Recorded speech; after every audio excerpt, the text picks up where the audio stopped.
let me begin by introducing this little document. I notice one or two of you have it. This is the Brundtland report. And when I talked about the Brundtland report to my class, they said, somebody asked, "Sir, who's this guy Brundtland?" And I said, well, Dr. Brundtland is a Norwegian scientist who became Norwegian Minister of the Environment, and then the only Western Prime Minister to ever become Prime Minister from being Minister of the Environment, which is why Dr. Brundtland was picked to chair this commission by Perez de Cuellar. And Dr. Brundtland, this guy, Dr. Brundtland, is also a woman. Of course, I mentioned that to him as well. Anyway, still unfortunately a lot of residual sexism amongst male UBC students. Anyway, this report was commissioned in 1983 by the Secretary General of the United Nations. It was the report of the World Commission on Environment and Development. And the chairman is Dr. Brundtland. There are many people from quite a few nations, from Brazil, from Nigeria, from France, from the United States, on that commission, and including our very own Maurice Strong, who of course was President of CETA for a while here in Canada, and under the Trudeau government had a number of important governmental duties around and about. Now, this report is absolutely stunning. What it tries to do is to bring together the entire corpus of problems that the human race is facing and to deal with them as a coherent unity. Now that naturally is a staggering task. A lot of people criticize the way in which some sections are dealt with. The fact that anyone was able to even do it at all is absolutely amazing. It's like cow waltzing. We don't think it's going to be done, period. There are parts of the report which are scantier than one would like, and references to obscure technical UN documents to back them up. Some of the research is already ongoing, so it's already partially obsolete. But it is a damn good thing to read because it makes you think. There's piles of detail in it, and if I talk about all the detail, we'll be here for 4 or 5 days, so there's no way I can do that. The important thing, though, is to stand back and look at the way in which it is addressing the big picture and the things we have to understand in looking at that big picture. And then we can go into the details. The first point that they make here, the underlying assumption of this, and I wish they made it more explicit, is that all of these problems they talk about are related to one another, and that progress in any of them really is dependent on progress in the others. So, for example,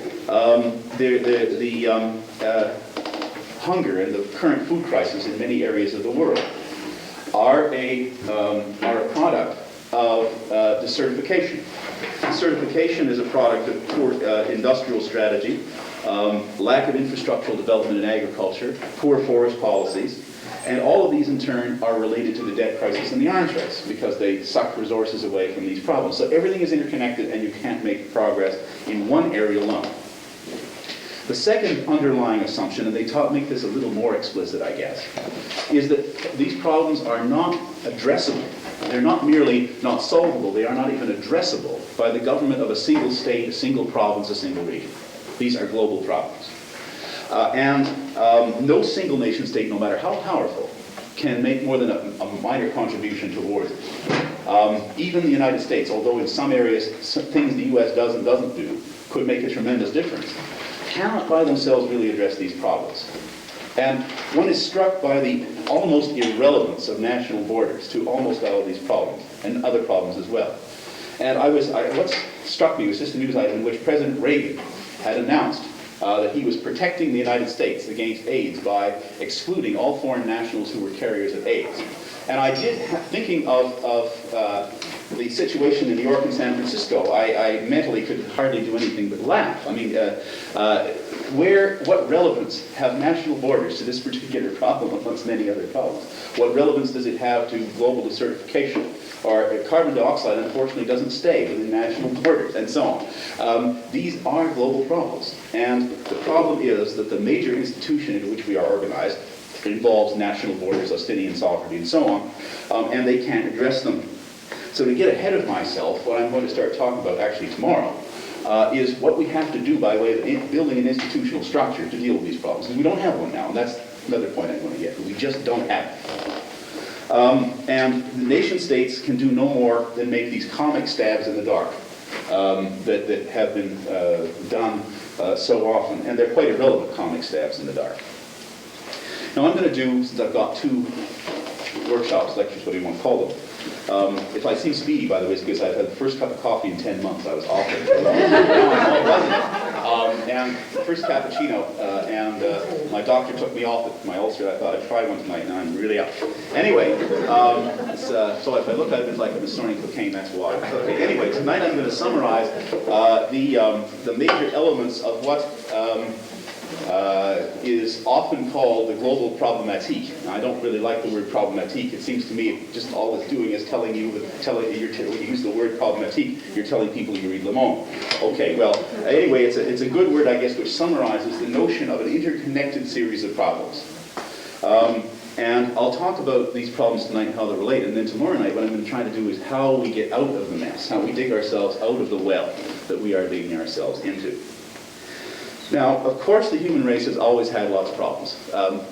That is nothing new, and lots of problems which kill a lot of people one way or another.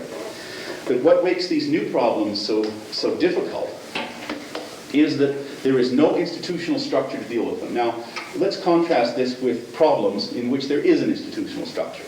Now, we're all aware of the horrendous nature of the scourge that the human immunovirus is wreaking on the globe at the moment in all sorts of areas, and it's likely to get worse before it gets better. And you can't pick up a paper without reading about AIDS and so on. But this is a horrible problem. But what's different about AIDS is that there is in place a whole series of international and national institutional structure to deal with that problem.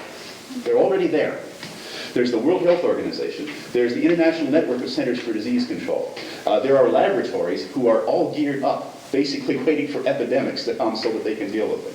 And look how fast that problem has been dealt with. From not even identifying it as a disease agent to a vaccine that may actually work has been 7 years. And that's incredibly fast, okay, for something like this. We have a body of research. When you run into something like this, people know at least what they're looking for. They may not know easily how to find it, but they know what they're looking for. They know how to proceed to look for what they're looking for. So the scientists had the leg up. And with recombinant DNA techniques and the ability to pull apart DNA, we were very lucky. In fact, this thing didn't hit 15 years earlier. We really up a creek. We didn't know what to do about it.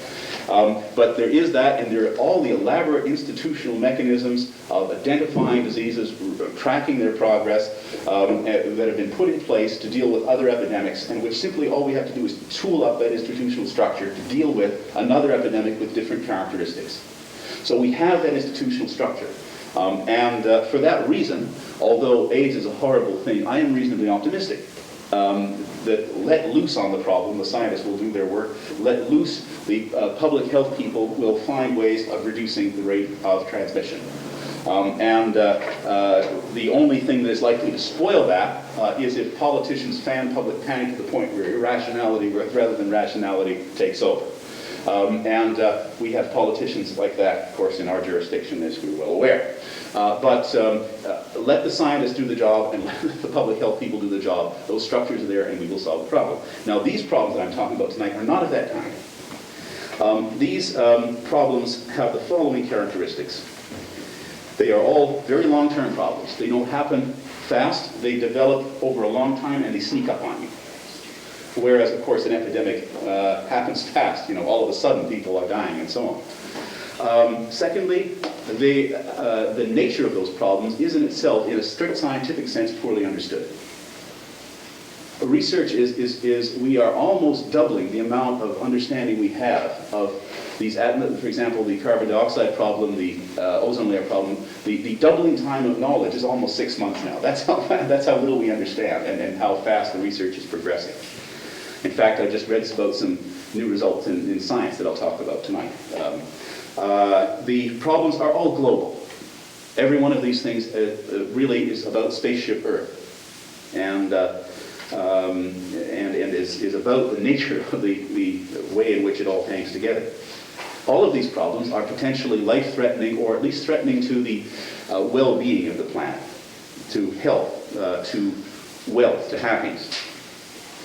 In all of these problems, there is no apparent easy solution or technical quick fix. And above all, back to what I said at the beginning, there is no institutional mechanism no body whose job it is to take the problem and solve it. Like there's no public health, no network of research labs, no nothing.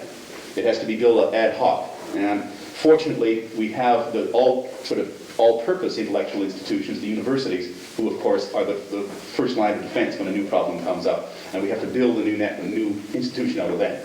And fortunately, the universities are one of our oldest institutions, and people here who lost one can understand this. That of the 150 oldest institutions in the Western world, 145 of those are universities, and we have to remember that. They are a rock on which we always have to rely when something new comes along. Anyway, that can be done, but it hasn't been done yet. Now let me go over these problems. First is one, some of these you'll know about, some of these are very new. First of all, excess population growth. The fact is that we are now at 5 billion, as of a week or so ago, or a few weeks ago. We are about at 5 billion. Studies, a lot of pretty good studies, unless we get some major state-of-the-art breakthroughs in things like agricultural technology, and those don't happen very often, really. The fact is we've got to level off at about 6 billion. I mean, we really do as a species, or we're in a lot of trouble. And the projected curve suggests that that's going to be pretty difficult to do. I think we're beginning to come to some understanding of the nature of this problem. It's one of the ones that's been around a little longer. Basically, it comes, of course, from as a side effect of something very good, which is lowering infant mortality, infants and children. And when we do that, of course, other social patterns have to change, and they don't change fast enough, and as a result, we get rapid population growth. Related or collateral causes of this are the subordinate role of women in traditional society. Give women the right to choose how many children they have, and they usually choose a lower number. That should not be surprising, I guess. And they usually slow the growth down on their own. But also poverty is another cause of excess population growth, and that is the way the causal error goes from poverty to population growth and not the other way around. And the reason is because in a very poor society, children are social security, and therefore in most societies you have to have at least 2 male children to be sure you won't die from poverty. And that, of course, is impossible to do. We keep population under control. And then finally, of course, lack of education, especially lack of education amongst women, obviously. Okay, so the next problem that I think I'll skip over that one or not talk about too much because it's better understood than most in contemporary society. Then, of course, something that we can't emphasize too much, the loss of agricultural land for food. And this is happening at a staggering rate. We're talking about millions of acres a month. And poor agricultural practices are a lot of it. And of course, as the third world gets driven down into poverty by debt, the agricultural practices become more destructive because you haven't got a choice, you've got to survive. What's happened in places like Madagascar and Brazil, in Zaire are good examples. Loss of soil, loss of nutrients. That Brazilian jungle looks rich, but the moment you cut down the trees, all the nutrients leach right out of it because of the heavy rainfall. And you had the hard tropical red laterite soil that bakes in a brick and you can't grow a damn thing. The substitution of cash crops for food. In Burkina Faso, perhaps 1,000 children a week starve, and yet it exports millions and millions of dollars worth of cotton. Well, the land, of course, has been changed from sorghum and rice to cotton, and as a result, people starve. And why are they exporting cotton? Well, how else are they going to pay the IMF? Another thing is dumping of American and European food, which destroys the small producers or undercuts the economics of small production. And it seems like a great idea to dump food into these areas, but if you dump food, what's the old saying? If you give a man a meal, he eats for a day. If you give a man a farm, he eats forever.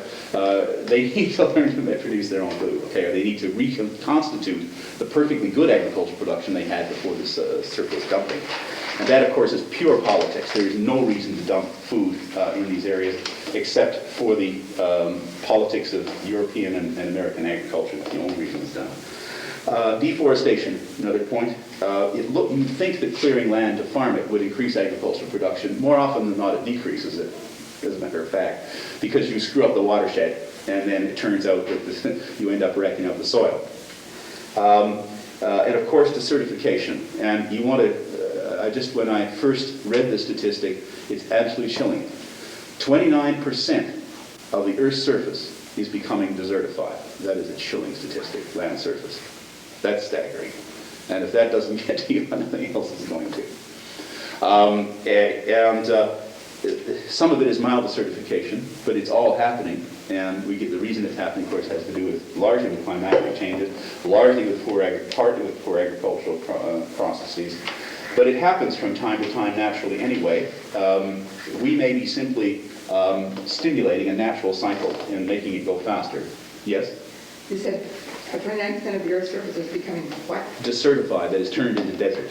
Yeah. Oh. That is 29% of areas which are not now, of the Earth's surface, which are not now desert, is becoming desert. Okay. Desert, yes. Desertified. Yes, okay. certification it's called, yeah. Sorry, I thought that term was pretty well... It sounded like yeah. certified, yeah. Yeah. No, it's D-E-S-E-R-T, okay, desertification, okay. This is happening, of course, most dramatically in Africa, but also in Australia, also in the American Midwest, also to a degree in countries like Turkey and India. In fact, right now, for the second year in a row, there's been real problems with the Indian monsoon, and those are related to climatic changes. And right now, there's in fact going to be probably a major drought in India this year. Anyway, what's of course the problem is that if this happens, finding a substitute arable land is going to be pretty tough. If the areas include large parts of the American grain belt, and the areas in the United States alone produce 10% of the world's food. And those are just talk about the United States because it's easy to document those. Those are very well known areas. Another of these big problems, leaving that one alone for a minute, and we get back to it, of course, when we talk about climatic changes, is species extinction. The average natural rate of extinction of species is approximately one a year. That is, one in a natural course of events. A species, as a result of competition and so on, a species a year disappears. Now, we can only estimate because, obviously, how do you know how fast species are disappearing you haven't even identified yet, which, of course, is the problem the scientists have to face. And they're disappearing before the scientists have a time to identify them in many areas. But the estimate is somewhere between 400 and 1,000 times as fast as the natural rate. That is between 400 and 1,000 species a year. It could be anywhere in that range, and people have even argued somewhat outside that range. But we can see it's obviously so much in advance of the natural rate that there's a real problem. And again, projecting the mathematics of that forward, it can't continue very much longer. How bad a problem is it? If the clearing of the Amazon basin, that's one area alone, just the Amazon basin, continues at its present rate until the year 2000, about 66% of plant species and 69% of bird species originally in the area will be extinct. And that's what we're talking about. Okay, this is how fast this is going on. Now, of course, was that 67% species of the species? Or was that 66% of the plant species? Of the species prior to human entry into the area. Right. So, in other words, 2/3 of all plant and animal species of the original native to that area will be extinct. That's a pretty staggering figure. Of course, what happens is the key variables in that equation are population growth and poverty, leading to pressure to clear land, and the Brazilian government taking the pressure off its favelas, off its slums, by taking the poor, urban poor, and giving them free land in Amazonas and the far areas and of the area. It prevents you having to deal with your poor at home. You just ship them off somewhere else. Of course, the British did that, Australia and Canada, we all know, but it's getting tougher to do that now. The problem is that the reduction in genetic variety of the biosphere could be seriously endangered. And that is a problem that many biologists really take quite seriously. We survive because there is enough genetic variety in most species and in most types of species that it can adapt to stressfully changing conditions. To lose that genetic variety and whole types of plants and animals disappear. It's very serious. A lot of people worry, for example, about cereal grains and things like that, because then if you have a serious disease that suddenly comes along, you haven't got the ability to back cross and to cross to get something that's resistant to that disease, because everything is exactly genetically the same. One example that you may not know about is the cheetah, another is the panda. All of those are so genetically homogeneous that they may be extinct soon, simply because there is no variety. Present-day cheetahs may hold a descend from as few as 4 animals. And you can't do that, otherwise the species will be extinct. So it is very important we maintain genetic variety. Of course, multinational seed companies are doing their best to destroy it too. It is very important that but cutting down jungle and destroying the jungle, we lose. For example, there are some in the British Pharmacopoeia, there are some 45,000 major drugs which were found from plants, which are disease-curing drugs, okay? And there is reason to believe, medical people reason to believe, that the number, upon careful investigation, would be 3 or 4 times that high. That is, we're throwing away resources that we could use to deal with diseases and so on in ourselves, in animals and plants or whatever, which we know are there. We don't know exactly where they are. We can't go and you say exactly this plant, but we know they're out there somewhere in that huge morass of jungle where we haven't even identified a 5th of the species yet. And they're tearing it all down, burning it before we do. That's the problem. Okay, so moving along, I'm sort of working upwards here in order of seriousness. Find the place in my notes. Now we get to the very serious things. And of course, the big one is climatic change and what's going on here. Well, now again, the problem is that the research has just begun to be done. And we are just beginning to get the tools to build the kinds of atmospheric models we need to find out what's really going on. The atmosphere, the Earth's atmosphere is a freakishly complicated thing when looked at as a whole. So freakishly complicated that there are very few problems in the world which really are beyond the state of the art in terms of computing power. In other words, damn few things are so complicated that contemporary supercomputers can't deal with them. One of them is the Earth's atmosphere. Okay. And it is one of the more freakishly complicated things in the world to figure out what's going on with the Earth's atmosphere dynamically over time. Only now are the computers powerful enough and mathematical models sophisticated enough to understand this. Even a few years ago, no one had any clue as to the El Nino and how that got started. Now, a mathematical model that pretty well accounts for that in terms of a definite sequences now seems to be working quite well. Okay, so anyway, because of this recent research, that what's been going on is kind of snuck up on us. The first thing that's going on is that for a variety of reasons, it appears that the Earth's climate is warming up. And we're not quite sure entirely yet how much of this is part of a natural cycle, which we know has occurred in the past. In the Oligocene, we know that there were mangrove swamps on Ellesmere Island, okay, in the far Arctic. So we know the climate was once very much warmer. And we know it wasn't a matter of continental drift that was up there at the pole. You had mangrove swamps near the North Pole. So clearly there are these, and of course we have the ice ages at the other end of that. We know there is a natural cycle here. We're not quite certain what it is and what causes that. Except that it doesn't seem to be related to the output of the sun. Other than that, we haven't ruled out anything. But we do know that we ourselves now are capable with our technology of inadvertently changing the Earth's climate. We do that by dumping in carbon dioxide. And carbon dioxide has spectral absorptions and emissions such that it absorbs in visible light and emits in infrared. And that means that it turns light into heat, basically, and that heat can't get out. Okay, let's put it very simply. So this is what's called the greenhouse effect. The light comes in, is trapped, and as heat and can't get out.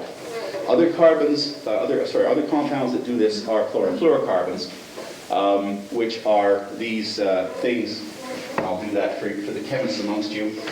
Things that basically are, most of them are this or a variety of things like that. These compounds are incredibly stable. They're hard to break apart. When they do break apart, they break apart in the upper atmosphere through a series of mechanisms I'll talk about, and again produce compounds which tend to trap the heat inwards.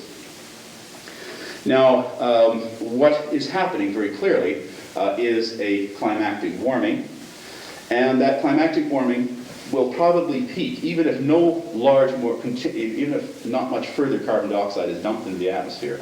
We're talking now about an excess of carbon dioxide over absorption. of about 15 trillion tons per year. Now that's the carbon, sorry, 15 trillion tons of carbon per year. Now the Earth, Mother Earth is big and tolerant, but that tolerant she ain't, okay? 15 trillion tons of carbon per year in excess over absorption. We do that in two ways. Or there's two parts of that equation. One, we destroy the ability to metabolize and to absorb that carbon dioxide. What absorbs the carbon dioxide? Of course, plants. The plants, the Amazon forest that I've been talking about, happens to absorb about 15% all by itself with that carbon dioxide. You don't want to cut it down. A large part of the rest of the carbon dioxide is absorbed in the ocean by phytoplankton. And unfortunately, what we're doing to our oceans by pollution is to reduce levels of phytoplankton. And we know those levels are going down in all sorts of areas, especially in the tropical oceans, near areas that are polluting. I keep thinking of Thor Heyerdahl's comments as he was sailing across the Atlantic. Once he got into the Gulf Stream and found himself in the middle of garbage. The whole Gulf Stream was simply a trail of garbage going from Boswash to Europe now, from the cities which dump it out in the ocean. Into Europe, and comes out in the middle of the Atlantic and bumps into floating paper cups and plastic bags and things like that. Well, that stuff wrecks up phytoplankton absorption, and the phytoplankton is a basic engine of absorbing that carbon dioxide. So you do that. The other side of the equation, in addition to reducing the ability to absorb the thing, is you create more. If you burn stuff. So in other words, cutting down trees and burning them hits you at both. It burns the candle at both ends. You see. You add the carbon dioxide and you reduce the ability to absorb the carbon dioxide. So naturally you get this imbalance to the tune of 15 trillion tons of carbon a year. That's too much. It's way too much. And the Earth cannot deal with that. So the result is the concentration of carbon dioxide goes up. Now because the atmosphere is such a huge thing, it takes a while to go up.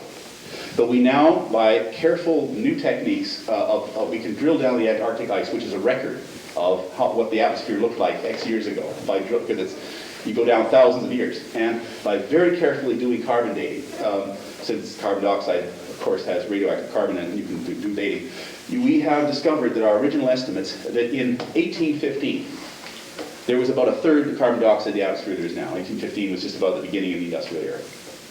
Okay, so we're talking about a serious change here. And we're talking about a change which could mean an increase in mean global temperatures of between 1.5 and 4.5 degrees Celsius. Well, that doesn't sound like much. Our day-night temperature change is faster than that. We use that. Unfortunately, agriculture is very sensitive, and the climate is very sensitive to those climatic changes. The heat engine that produces rain is gigantic. The Earth it's really one giant Carnot engine, which heats up and absorbs and sends down and condenses out like a gigantic steam engine. Okay, it boils it, powers it, the power being released as wind, and then down it comes. Okay, think of it in those terms. Okay. Now, when you heat up the boiler of a steam engine, you may get more power and you may get an explosion. Yeah. Was that Fahrenheit or centigrade? Celsius. I'm sorry. These things are all metricized now. I mean, scientists do all metric. I mean, no scientist would operate in any other scale at all. Anyway, let me now just say what would happen if we had such an increase. Well, let's look at it this way. If the mean temperature see how sensitive agriculture is. If the mean temperature of the world dropped by 1 degree Celsius, then it would no longer be possible to grow wheat in Canada, period. That's how sensitive it is. Now you increase that, and what we do basically is let me draw a little picture of the Earth. Somebody got a rag here? Let's do, okay. Now, I always failed art at school, so please, I never got past stick men, so please bear with me here. Here's Mother Earth, okay? Here's the equatorial. What we have here is a sort of a dead zone in here, apologies to Stephen King, of circulating. This is the doldrums in here. And air goes in a circular fashion like this over the globe, turned this way by the rotation of the Earth, okay? So what happens is there's a band in here on both the southern and northern continents which gets very little rain as a result of this flow pattern, where there's a net upwelling of moisture. And very little moisture falls in a belt that goes, it's characterized by the great deserts of Africa and Asia on the north, Sahara. Remember, not too long ago, 25,000 years ago, Sahara was a jungle. It was grasslands and jungle. And as late as Roman times, you could grow wheat in what is now Tunisia. In fact, it supplied the Roman Empire, if you remember, wheat from that area. Okay, so what's happened naturally is that the world has warmed up. We know certainly since over 10,000 years since the last glacial episode it's warmed up. And we're pushing it along. We're pushing it in the direction it wants to go anyway. And we're pushing it very fast. Now what will happen is, when this happens, is that the bands, the climactic bands, will all move north and south away from the equator. Like that. Now that means that that band of desert will start to move north. That's what's happening. It's already happening in Africa. It's already happening in Asia. It's happening down here in Australia. Now the trouble is that right north of that desert band, on all continents, is prime agricultural land. Everywhere. Southern Europe, Central Asia, the great wheat belts of North America and Russia, are all just on the north edge of that desert band. Push that desert band forward and you've got problems. Okay? Now I won't go into the detailed climactics of why that happens, but that's what's likely to happen. And we're talking about major losses of agricultural production. Also, the other thing that's going to happen is the polar ice caps will melt more. And less, now we don't know exactly what will happen there. There will be all kinds of microclimactic effects of those polar ice caps melting. And Antarctic ice cap. We're not 100% sure how much melting would have to occur before we got a major effect. But we do know that we're looking at a rise in mean the height of the sea, the surface level of the sea, of as much as 1.5 meters. Now, unfortunately, that makes the life of countries like Holland very difficult. If you have any understanding, I've spent a lot of time in Holland, and the inches, centimeters, make the difference between possible and not possible in terms of whole parts of Holland. Okay, really, it's very delicately balanced. They have to have massive engineering works just to keep where they are, as you probably know if you've been there. Other areas, even Vancouver could be in trouble, but a lot of areas will be in a lot of trouble. And some of the areas that will be in worse trouble are areas which are already desperate anyway. And I think of places like Bangladesh, which is basically 75 million people on a floodplain. Okay, that's what Bangladesh is. And that's why there's thousands of people killed every time there's a typhoon or flood or anything like that.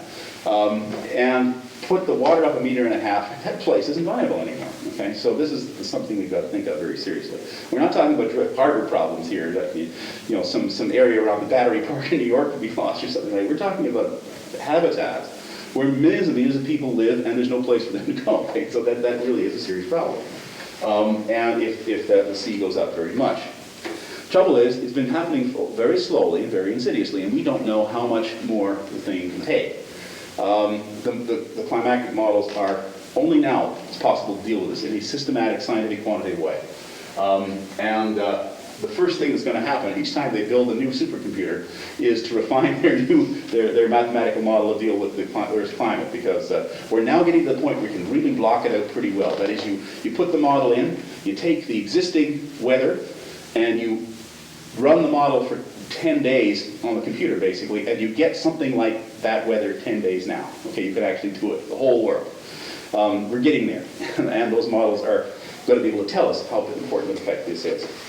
However, there's something that's happening much more rapidly that people are really beginning to panic about, and the sense of panic amongst the atmospheric science community has to be seen to be believed. To the point where all question of the Cold War, all question of national boundaries has been forgotten. And that is the fear that we are watching the complete destruction of the ozone layer.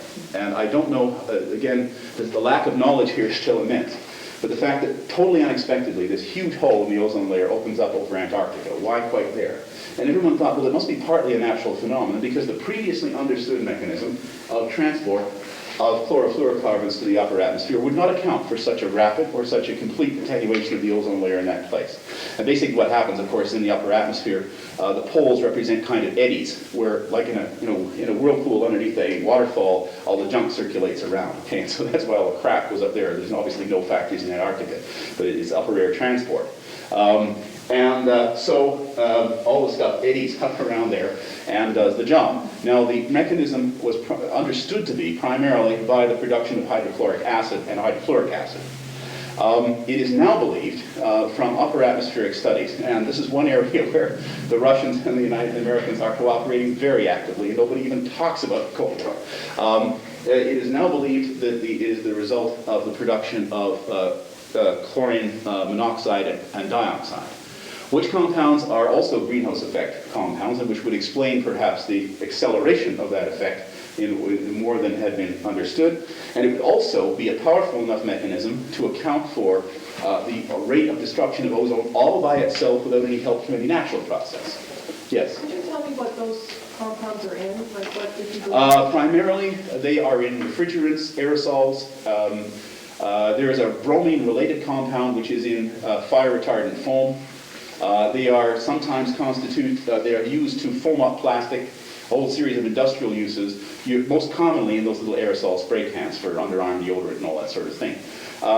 The thing is about them is that they happen to be cheap and happen to have a lot of easy industrial uses. It is, however, true that there is not a single thing for which something couldn't be substituted, okay, that they do. It might be a little more expensive, might be a little more problem. The U.S., for once, is actually taking the lead on this one. And it's, for once, the common market that's dragging its feet on this particular issue. For a variety of reasons, mostly because several large German chemical companies have a lot of political clout. The point is, these compounds clearly are incredibly dangerous to the upper atmosphere. What they do, of course, is they catalyze the chlorine monoxide and dioxide, catalyze the breaking apart of ozone into oxygen. Now, ozone is turned into oxygen is turned into ozone by the very thing it then absorbs, which is the intense ultraviolet B, short wavelength ultraviolet B, and by the X-rays from the sun. Now, please understand how important this is. If you or I went out outside the protection of the Earth's magnetic field and outside the protection of its atmosphere with no shielding, in a spacesuit, at the plane of the orbit of the Earth, but outside its magnetic field, the Earth's magnetic field and the Earth's atmosphere, which throw away the particles and throw away the radiation away from us, we would be dead very, very quickly. The sun emits some powerful amount of radiation. The sun is, after all, a gigantic hydrogen bomb, which is emitting, that's what it is, which is emitting electromagnetic radiation all the time in a very intense way. The Earth's magnetic field protects us from the charged particle stream that the sun sends out, and the Earth's atmosphere protects us from a lot of the more dangerous small wavelength radiation. Life is possible on Earth precisely because we are protected from that. And no life above the level of blue-green algae developed until that oxygen layer developed. Before that, there was nothing. Before that ozone layer developed, we were stuck at blue-green algae. Nothing went, and bacteria, and nothing went higher than that on the scale. And the development of all life and the existence of all life is dependent upon maintaining that protection. If we, my God, I don't know what it's like. I mean, it's like somebody saying, gee, I have a new industrial process coming that's like standing under the Revelstoke Dam and say, I have a new industrial process. I'd like to build a plant here. So raw materials for my plant, I've got to smash at the bottom of the dam. Jesus, I mean, how stupid do you have to be, okay? Would you think a government would allow that to happen? I mean, start a factory, well, maybe this government would. At the bottom, it'll slow down, smash it, create jobs, damn it, I mean, and it'll work for a while, we're fine, okay? And then one day, okay? Well, now, I gave the analogy of the Revelstoke Dam. It's easy to see because, life under the dam is made possible by the fact that it's there, otherwise Now, in a very real way, the Earth is exactly that way. We have to stay, all higher life can only exist in the absence of electromagnetic radiation, ionizing radiation, okay? Ionizing radiation destroys higher life, period. We know that. We've seen enough radiation sickness victims and so on, okay? In all forms, it destroys life. So we have to keep it outside, and the sun is still a dangerous source of electromagnetic ionizing radiation. We have to keep it outside. Now, if we don't, ultraviolet B gets in, a lot of it. Now, you say, oh, gee, everybody thinks it's a matter of what you can't suntan at the beach. That's not it, okay? Yes, this stuff causes cancer even in existing amounts if you sit out there and fry, okay? And a dermatologist a few years ago took something off my head and scared the life out of me. It wasn't malignant, but it could have been, and I've gotten smarter about those things since. You are all advised, of course, by nowadays, the doctors hammer and hammer away, don't stay out in the sun and fry. Well, it's not just a matter of that. Although if this UVB stuff were to get through in larger quantities, yes, there would be a lot more skin cancer no matter what you did. Because some people can't cover up all the time, and it's hard. But there's also another factor. The stuff gets your eyes. We would be looking at a lot more blindness. And moreover, it also, in still higher concentrations, and you're looking at not having very many animals around, okay, for for a variety of reasons. It will kill animals too eventually. And also, of course, crops. It is intense ultraviolet radiation is particularly lethal to grass. Now, not only, of course, is grass a rather fundamental food for animals, but all our cereal crops are grasses. I mean, biologically, they're all grasses. Rice, wheat, they're all grasses. You'll start to lose production from that ultraviolet beam. So we're not talking about little here, man. We got to have that ozone layer, okay? And the fact that it appears to be there was a big fat hole in it is producing the largest, panickiest attempt at international scientific cooperation I personally ever witnessed. And they're beginning now to think that this is happening faster than they had any reason to think. I imagine that there are going to be some pretty serious heavies. Now, we don't know how long the thing will take to reconstitute itself, because we've never broken it, so we don't know how long it'll take to fix. I mean, that's what I'm saying. But we're lucky that the break is over Antarctica, which is not exactly populated. But people are really beginning to get seriously worried, and scientists are very, very worried about this particular thing. And the point is that will simply involve there's got to be global, drastic restrictions on the compounds that break this apart. Excuse me, yes, haven't there been noticeable depletions over New York City and North America? There have been patchy, as with all of these things, there are micro effects and they're hard to predict. But the point is it's a global problem in that the upper level transport that produces these spots is a global thing and not a local thing. And so the problem in Antarctica is not a result of anything that goes in, that happens in Antarctica. It's the result of transport from the industrial areas of the Northern Hemisphere. Okay, so this is a very, very serious thing. And when I hear politicians getting smug and saying, well, I guess we'll have to give up sun tanning, I am a man of peace. I took as a teenager a personal vow of nonviolence, but I can, when I see that, when I see, as I drove past twice this year, the big smokestack of Sudbury, I can feel inside me the motivations of terrorists. I really can. I can understand the rage that drives someone to do those kinds of things. I can feel that rage. I hope I can overcome it as a person, but I can sure feel it. Now let's take a look, in fact, at the next thing, which is acid rain itself. The funny thing is, here we can work out the economic cost benefits beautifully, and it's been done. The economists actually done this, and it's just staggering. Now, the acid rain, of course, is always blamed on the United States, and nothing Canadians like to do more than criticize the United States. I've done it lots myself. I do it regularly, and with the present occupant of the White House, lots more than usual. That's fine, but the fact is, I don't like a holier-than-thou attitude. That big stack at Sudbury, if any of you gone past it and seen it, that big stack at Coniston at Inco, that produces 1% of all sulfur emissions throughout the world, natural and artificial together, 1%. So I don't think our hands are clean. I don't think our hands are clean. And what happens is that successive Ontario and federal governments have said, you've got to stop polluting. And ECO said, oh, well, we'll just go to Indonesia, 30,000 jobs. And they always cave in.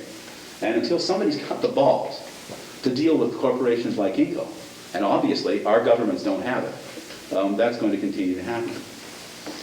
I'm afraid that clearly the present federal government in particular seems to be slightly short on those qualities. Nothing's being done. When we talk about acid rain, I would like our hands to be cleaner when we go to the Americans than that, and they're not. They just aren't. And even going beyond that, okay, it's hard to deal with income. The next biggest polluter of acid rain in Canada is Ontario Hydro, and that's a Crown corporation.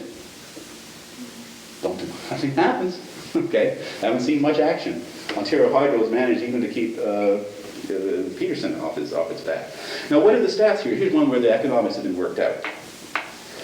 The cost of acid rain in terms of material corrosion, that is extra corrosion in houses, cars, everything, all this, as a result of acid rain is about $7 billion a year. The loss of fish and wildlife, $1 billion a year. The loss of fish and wildlife works out to about $3 billion a year, including everything from the native food fishery to loss of recreational investment opportunities and all of this. And economists can sit down and work these things out, actually. They've got ways of doing it. $3 billion a year. The loss to the forests, to human health, which, by the way, is affected by high concentrations of acid in the air. It works out to about $10 billion. That's $20 billion, all if you add those up. The cost of cleanup is about $6 billion. It would be rational to do it. But American jurisdictions where the pollution is going on do not admit officially, in West Virginia, no public employee may make reference to acid rain. It does not exist. It is not allowed to exist. In the best Orwellian way. Yeah. Ducks cause that. All Island. Now, in that area, it's not high acid soils from the shield. It's low acid clay, marine clay. So it's got more resilience than most. And I went out to McDonald Agricultural College, as I usually do. I shouldn't tell you this because everybody will go and get their maple syrup. Only a few people know about it. And it's out in Santa Barbara, and it's got the best damn maple syrup they make anywhere because the university uses it as a research forest and as a sideline has sugaring off and makes maple syrup.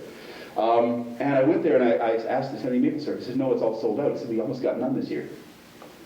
And we had a little bit of problem with the weather. It didn't get cold and hot enough the way it has to get good maple syrup. But, you know, the trees production has been going down and down and down every year. And this year, we got less than a quarter of what we used to get when we were near a year.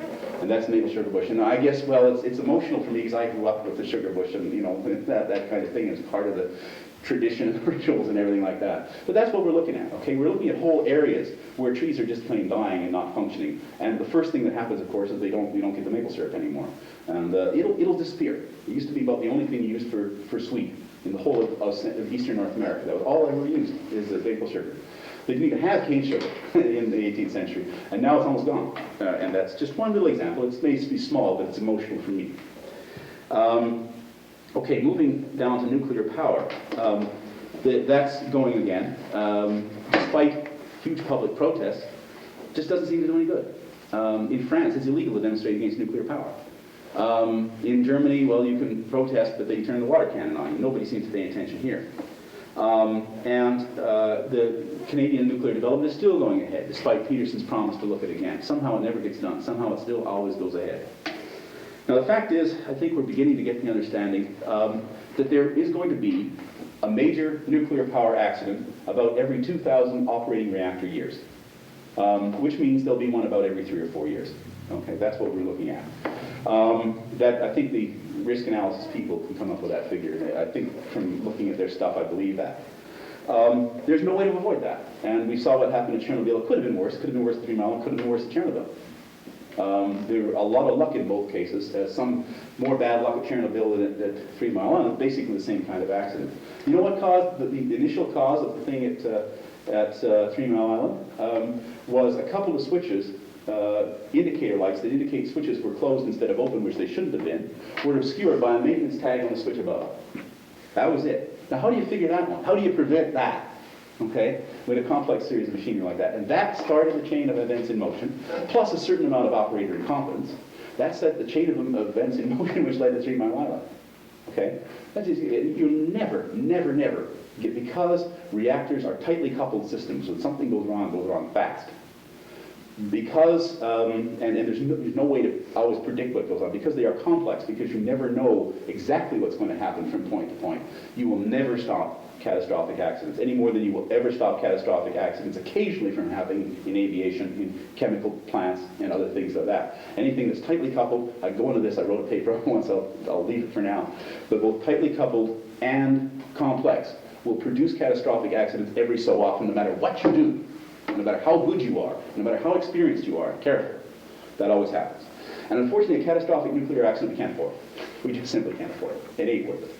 So, and the other problem with nuclear power, and cutting away all the bullshit and all the nonsense, the other problem is there simply is no known ways to safely dispose of the waste. Don't let anybody tell you different. Amongst the biggest pieces of waste is the dead reactor itself. It has a life of 15 years, and then you've got to clad it up. And just supposing for a moment that when they broke into Ramesses' tomb, that in fact had been a cladded up reactor. 6,000 years later, those guys walking into that reactor would be dead in 15 minutes. So you see the problem we've got. Okay, we can't leave those things as tombstones, because the longest political regime in the whole earth has ever seen is 600 years, one Chinese dynasty in the Roman Empire, okay? And then after that, people forget, after a revolution, after a breakdown, people forget what the artifacts were about. And the next, when all that happens, the reactors will still be sitting there, still lethal, and people won't know what they are. Okay? and the peasant farmers that resurrect the society and so on will not know what those things are, and sooner or later somebody's going to chip into one, not knowing what they are. And then we're in trouble, you see. We're in trouble 10,000 years from now if they do that. That's why we can't do that. We have no right to do that. We have no right to impose our garbage on somebody, whatever society inherits ours 10,000, 20,000, a million years later. By the way, read Ursula Le Guin's new book about Oregon 50,000 years from now. It's excellent. Very imaginative, Ursula Le Guin. Yeah, it's Always Coming Home, it's called. And she's written a book about what Oregon might be like in an ecologically sustainable, non-violent culture 50,000 years from now. What's her last name? Ursula Le Guin. She's one of the best science fiction writers anywhere, and this is a superb book. She wrote Left Hand of Darkness, about Evil and Nebula, about an androgynous society, and so on. But read this one. It's What's the name of it? Always Coming Home. In fact, read all her stuff. You'll love it. You really will, I promise you. Okay. Oregon 50,000 years. Yeah, 50,000 years from now. Okay? She lives in Oregon, by the way. Anyway, okay, that's a sideline. But read that because it's fun, and then go back and read her earlier stuff about androgynous society, Left Hand of Darkness, and all these other things. And she really will get you going. I promise you. Okay.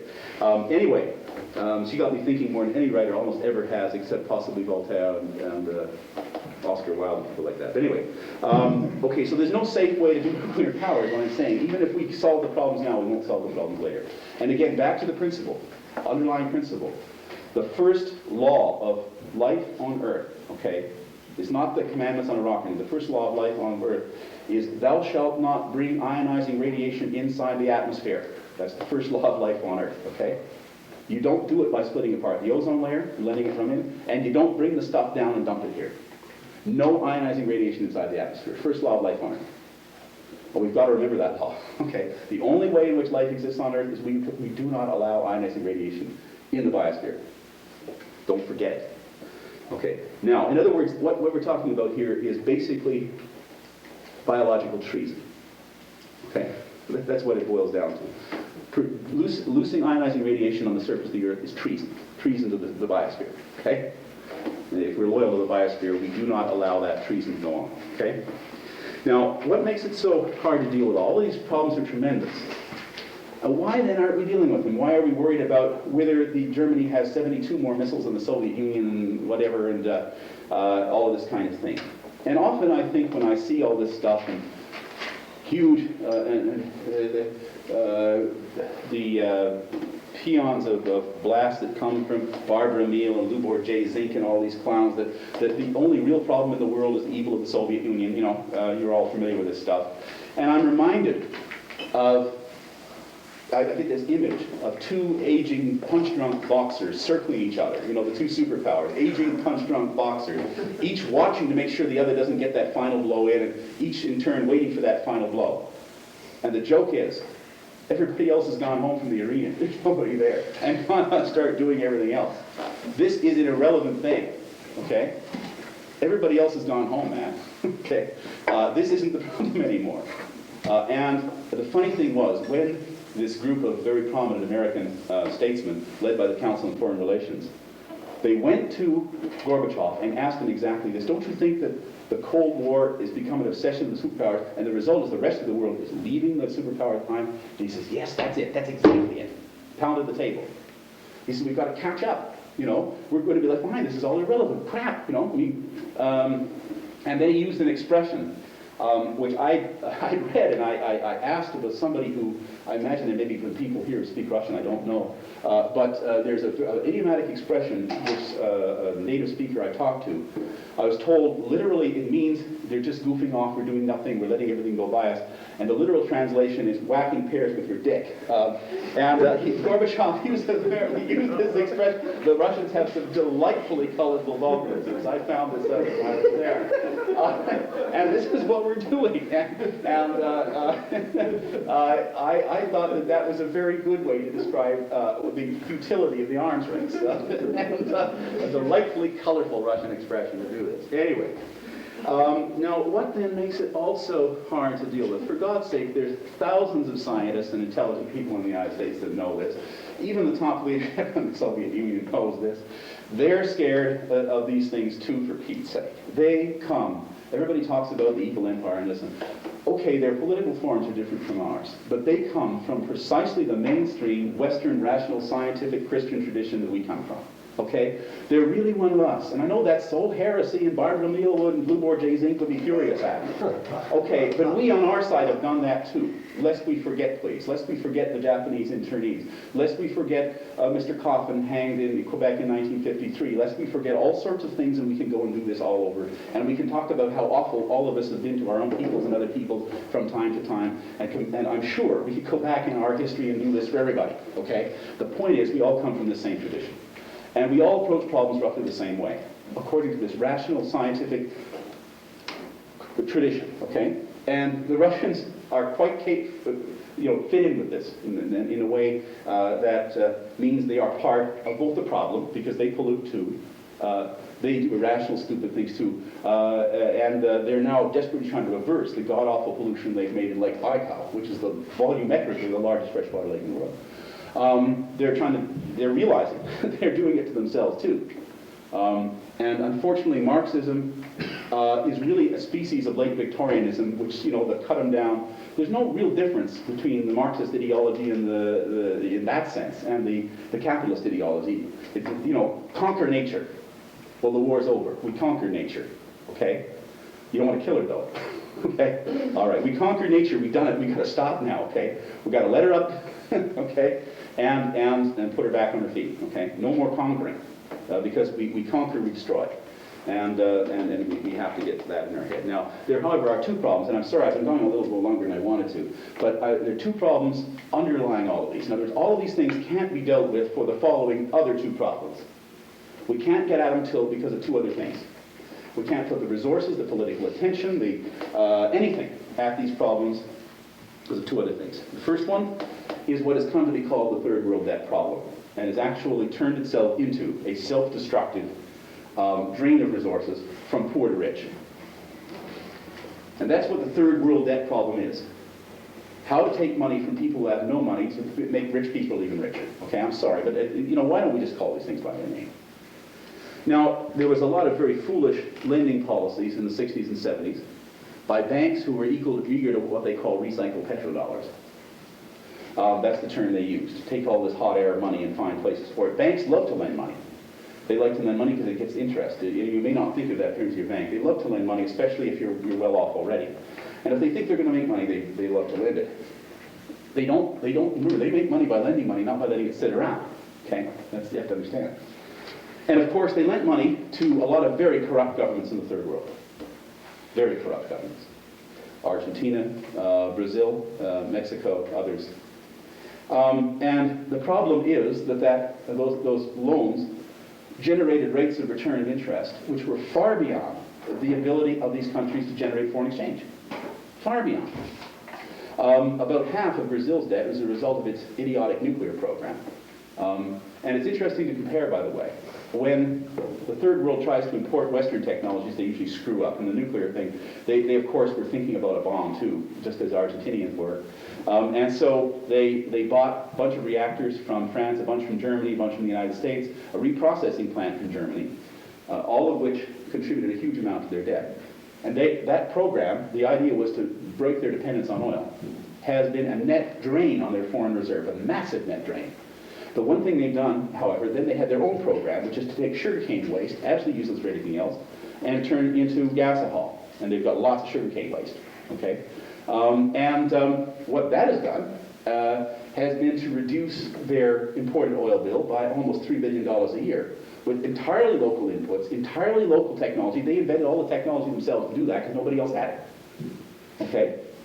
And that works because they did it themselves, starting from their own thing. Bringing this stuff in from outside doesn't work. Okay, this happens over and over again. Okay, now that's just one little example. The point is, there's a huge third world debt problem. Now, basically, the conundrum is this: the third world can only pay these debts if it develops. But it cannot develop because of the debt. There's that pure catch-22, okay? There's no way around this, given the present parameters of the problem. They've tried what are called austerity measures. They don't work. They don't even work in reducing the debt. They don't even really stop the rate of growth of that debt. The rate of growth of that debt is not dependent on how much foreign exchange goes to consumer goods, because that's very, very minor. 90% of Brazil's foreign exchange was going to debt service and only 10% to consumer goods. So what the hell does it do to reduce consumer goods by another 10%? When you get a fluctuation of a huge amount just by the interest rate. It's irrelevant to the problem. The IMF keeps insisting on it. The point is that the austerity programs have generated a huge toll and are likely to cause further political unrest. I think the statistic that ought to make us feel most sad is that last year alone, probably about between 200 and 300,000 children in Brazil died as the result of these austerity measures. Okay, that means cutting back on health services, it means poor are hungrier, and so on. You add all that up and it works about. And when I thought of that, I was reminded of that famous statement in a play by Bertolt Brecht, in which he asked the rhetorical question, which is the greater crime, to rob a bank or to found one? And when I saw that statistic, I thought of Bertolt Brecht's comment, okay? Anyway, you should read his plays sometime, too. They're very, of course, he was a commie, so we can't read about it. You know, he said some very pointed things about some of our institutions. It is true that far-sighted, imaginative, and bold policies by the U.S. government would go a long way, perhaps, to reducing this. But in the last 7 years, those have been kind of in short supply. I think we can all agree. And we're not likely to see them for a little while. What might be, some of the people have talked about essentially a new Marshall Plan to massively wipe out third world debt and kind of start over. But that would require truly major international cooperation. And the ideology of the present administration is simply not going to allow that to happen.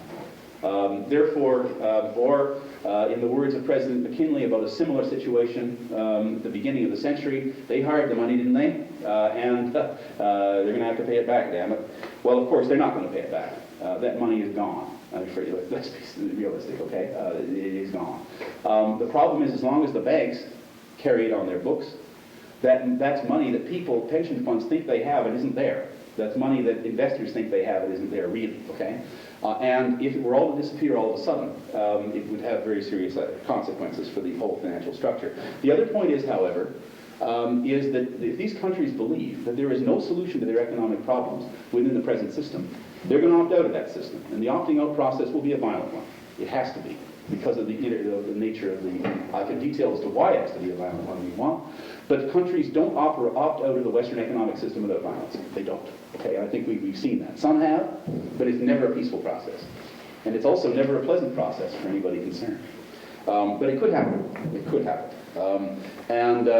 If the United States is bothered by a totally hostile regime in Cuba or Iraq, wait till they see Brazil and Argentina. They'll be far less happy, because Brazil has the capability of being almost a superpower.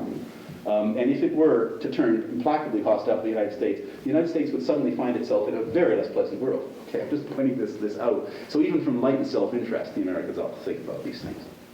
Then last is something which is also connected to the third world debt problem, and also connected fiscally to all of these other problems, in the sense that it drains resources away from them. That's, of course, the arms race. Now, everybody's aware of potential negative consequences of the arms race. Everybody's aware and has seen films about the possibility of total nuclear destruction. And that looms so large over everything to do with the arms race that we think about the arms race. Everybody sees even conventional weapons and what they do. The Iran-Iraq war is now the third bloodiest of this century. It is in fact now surpassed in casualties the American Civil War. Okay? We realize how big this is. Only World Wars I and II have killed more people since the Napoleonic War. That's right, yes. Okay, and I belong to a research project that does statistics on this stuff. Okay, only World Wars I and II, and you go beyond that. The Napoleonic Wars, World Wars I and II, and the Iran-Iraq War, that makes it fourth since the 30 Years' War in the 17th century. Okay, that's how bad that war is. I mean, let's get straight. I know it's often a faraway country, and there aren't too many people of that ethnicity in our countries, and therefore we don't think about it very much. Okay, but It is grotesquely a horrible war, and that's even conventional weapons, and that too. But we think of those things. But what we don't think of is the destruction that is caused by the diversion of resources into the arms race. And a huge diversion it is. The figure in the Brundtland report is about 900 billion. They make a very conservative figure, for pardon me. The reason they make the figure is conservative is because it doesn't include military pensions, and military pensions are paying for past wars, and it seems to me fair to include that. If you include that, it's well over $1 trillion. In fact, that figure was left very conservative because there was a lot of political pressure to leave it. The real figure is over $1 trillion. Okay, $1 trillion. How much is $1 trillion? Well, $1 trillion is the entire income of the poorest half of the human race. The entire income. Everything that the poorest half of humanity lives and makes. That's how much $1 trillion. Half the income of half of the human race, the half at the bottom of the heap. Okay? And so you can see that it is not a small sum, not an irrelevant sum, and that its diversion into something else would make an immense difference, not the least to the bottom half of humanity. Okay? Another thing that's not in the Brundtland report, because again they had to leave out things that were politically contentious, is that the net effect of military spending is to distribute income from poor to rich. Economists will all tell you this. And that is why very wealthy people in industrialized countries love to spend money on the military. It's not because they are rationally jingoistic. They're making lots of bucks out of it. The rate of return of companies that do have military contracts is twice the rate of return on investment in the civilian sector. And they got it made. It's a beautiful market. Usually they have nice little cozy deals with their governments and everything anyway. And they got a nice, absolutely guaranteed market around the world. No question at all. You never have trouble getting rid of weapons. You never have to have a fire sale. Ever. Okay? They're always snapped up. Okay? Now, so what I'm saying is that this is a terribly drain on the economy. Not only that, it's increasing not only absolutely but relatively. In 1960, the total global output, the total military spending represented 4.7% of global output. It is now up to 6% of total global output. That's an interesting figure. Actually, if we use my higher figure for military expenditures, which I think I can justify, and we'll in detail if you want, then it comes out to about 7%. A 7% is approximately equivalent to the global average of taxes that were exacted on populations in wartime in Europe prior to our present era. In other words, this is when this happened in Europe, in earlier pre-industrial times, it was the King of England, in fact, took 1/15, as he called it, which was 7%, okay? About 7%, as his share for purposes of war taxes. And that impoverished the population desperately. Now, it's okay, yes, that was pre-industrial Europe. But pre-industrial Europe is what most of the world looks like in the poor parts, okay? And that kind of drain impoverishes these countries desperately. And how is this expenditure divided? About half is NATO countries. That's right. About half is the countries in NATO. And other alliances with the United States and ANZUS and so on. About half is the Warsaw Pact, and about 25% is the Warsaw Pact, and about the other quarter is everybody else. Okay? And by the way, I know you've all heard that the Soviets spend so much more on military expenditures than the United States. That's the thing. I could go into detail, we've got time, but I could go into detail as to what accounting tricks they were used to arrive at that figure. But let me just summarize those accounting tricks by saying that if any of you were in business and did accounting like that, you'd end up in Ocala. Okay? So we'll just leave it at that. I'll tell you about them if you want in detail. Whew, you can't believe some of the things they did to get those figures to come out that way. Anyway, about half of the total research and development in the world, research and development money in the world, and about half of the world's scientists work for the military. Okay? Now think of what we get out of half of our scientists in terms of benefits in the civilian sector. What could we get if that were just doubled? Think about it, okay? What could we get in terms of making progress on AIDS, making progress on pollution, making progress on new cereal grains, new crops? No, it can't happen suddenly. These guys would take massive retraining to move over. But,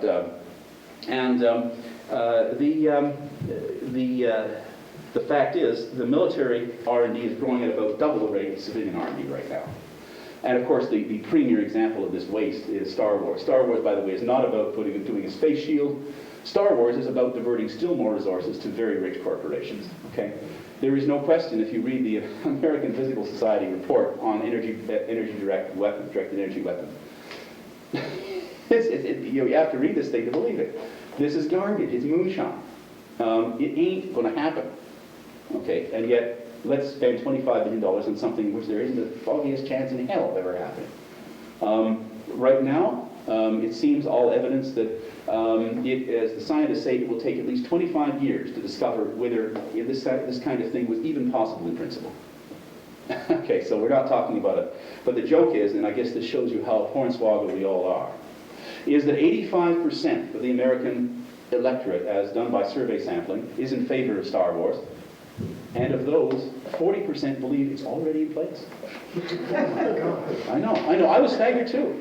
What can you say? As Dinky Horn used to say, there's one horn every minute. And unfortunately, anyway. It is just amazing the degree to which the present administration has managed to generate this marvelous fog of irrationality into what at one time one ought to think of as a very educated and progressive nation. It's just amazing how easily that is reversed. Well, same thing happened in Germany, didn't it? A very progressive, educated nation, but they had a little setback. So it's quite possible. The point is that these resources are vitally needed. It's not just a matter of paying a little higher taxes. They're vitally needed elsewhere. The scientific, the human resources, more than any perhaps, but the money too, is needed elsewhere. We can't fucking afford to do this with it. I'm sorry, it's that simple. And continued refusal to move this in a direction, I think, has to be considered, considering what we do if we don't solve these other problems, then to refuse to direct the resources to solve these problems. I can only come to the conclusion that this represents a crime against humanity. I'm not speaking rhetorically here. We are refusing to take action to deal with things that will result in the deaths of a lot of people. And normally, when you see if by your inaction people die, that isn't the criminal. I understand that. I'm not a lawyer, God almighty, but I understand that to be a crime. That by your inaction somebody comes to harm. I think that's normally considered to be a crime. It seems to me that continual refusal to move in this direction must be, in the strict Nuremberg sense, regarded as a crime against humanity. Now, that's a very strong statement, and I hope to God I'm not going to see that in the Sun tomorrow. But I believe it to be true. So we then have to ask ourselves, and this is, okay, now I said I'd be thoroughly depressed tonight. And what I'm going to do tomorrow is to talk about how do we dig ourselves out of this particular well in which we have apparently fallen.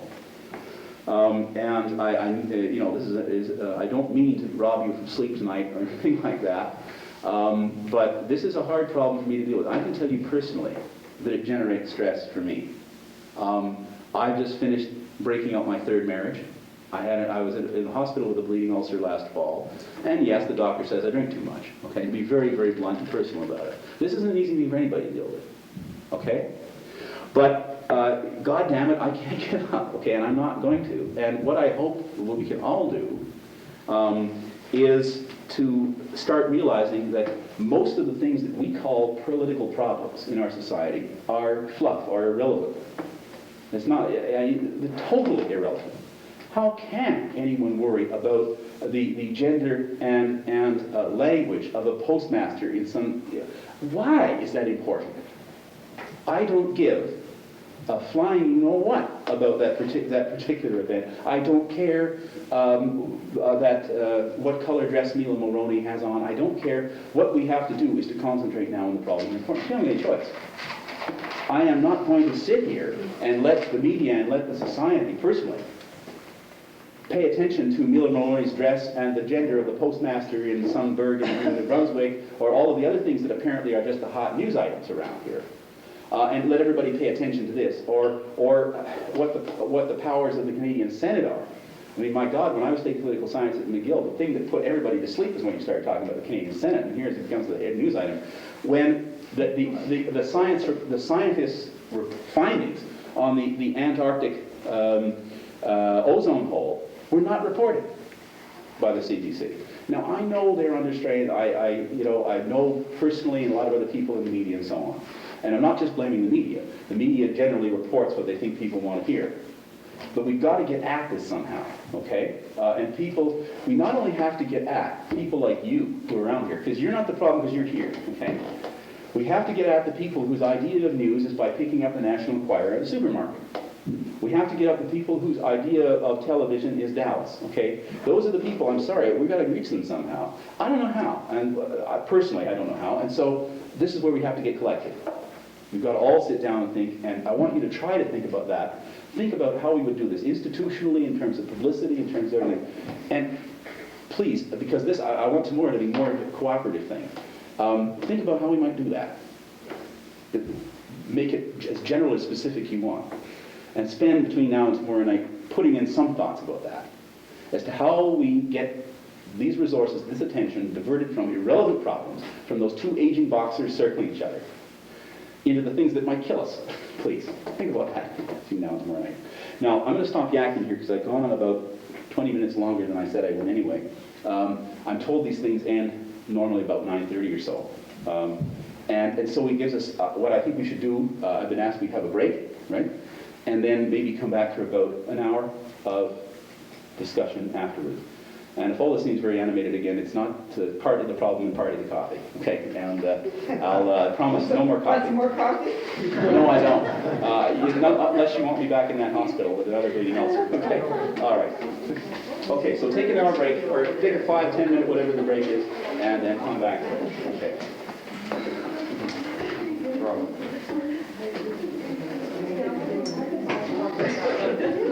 UBC bookstore. Right. I think, let's give everybody a minute to reconvene here so we can... Can I ask a question on something you said earlier, and I'm not sure if I got it Sure. right? Did you say that a 1.5 to 4 degrees centigrade increase is expected from what's already up there? Yeah.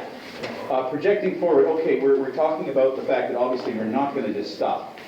But assuming that we don't increase the rate of increase, okay, then that's where we're looking at. You see, if we don't increase the rate of increase, the system will, by definition, come to equilibrium at some point.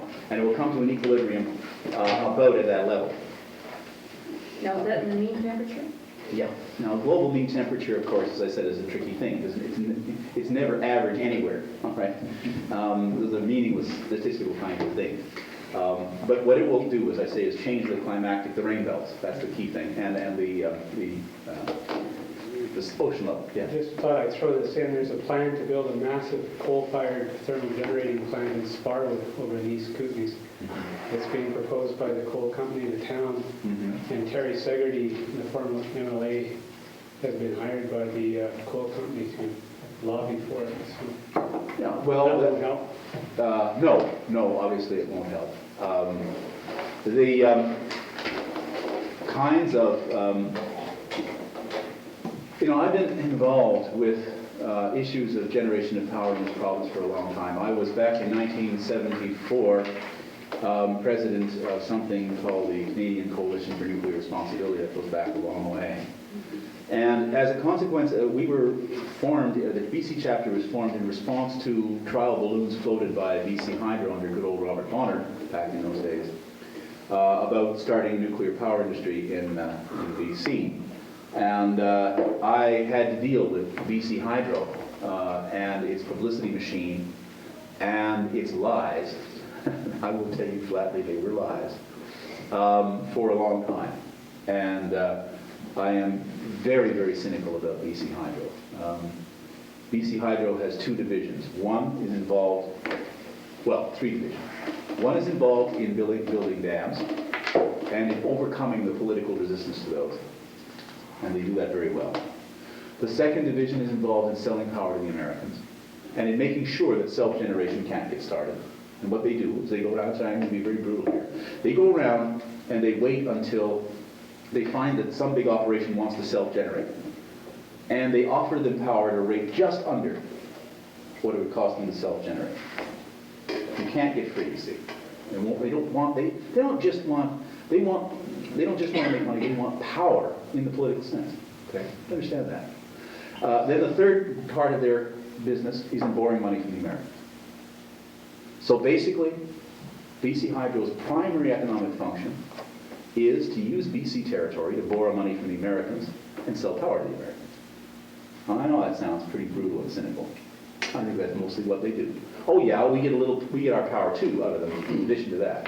But mostly financially, that's mostly, if you look at the numbers, that's what they make the major flow of money in and out of the corporation is involved with other things. Is there any way to generate electricity from coal-fired plant at Without present generating that- carbon dioxide? No, obviously not. How far are we from that kind of technology? Well, we are infinitely far from that technology in that it is impossible to burn carbon and not get carbon dioxide. Okay, you can burn carbon and not get sulfur. You can scrub the coal. And that's what's being proposed in Ohio and West Virginia and all that sort of thing, to put scrubbers on those plants so the sulfur doesn't get out. That you can do. You can use fluidized bed combustion techniques, or even something called in situ coal gasification, where you gas the coal under the earth, and then you can do all of those things. And we investigated all of those as alternatives to nuclear power and so on. We proposed those to BC Hydro. But you've got to generate carbon dioxide. And it turns out carbon dioxide is just as much of a problem as anything else. You can't, there's nothing you can do with the carbon dioxide. There are things you can do, but the trouble is the quantities involved are so huge that to fix the carbon dioxide would be prohibitively expensive. Oh sure, you can fix carbon dioxide. I mean, look, a lot of things give off carbon dioxide, for God's sake. I mean, I suppose I'm contributing to the global problem by opening a bottle of Perrier. But, you know, we're talking about magnitudes here, okay? My Perrier is not a global problem. A fossil fuel plant is, okay?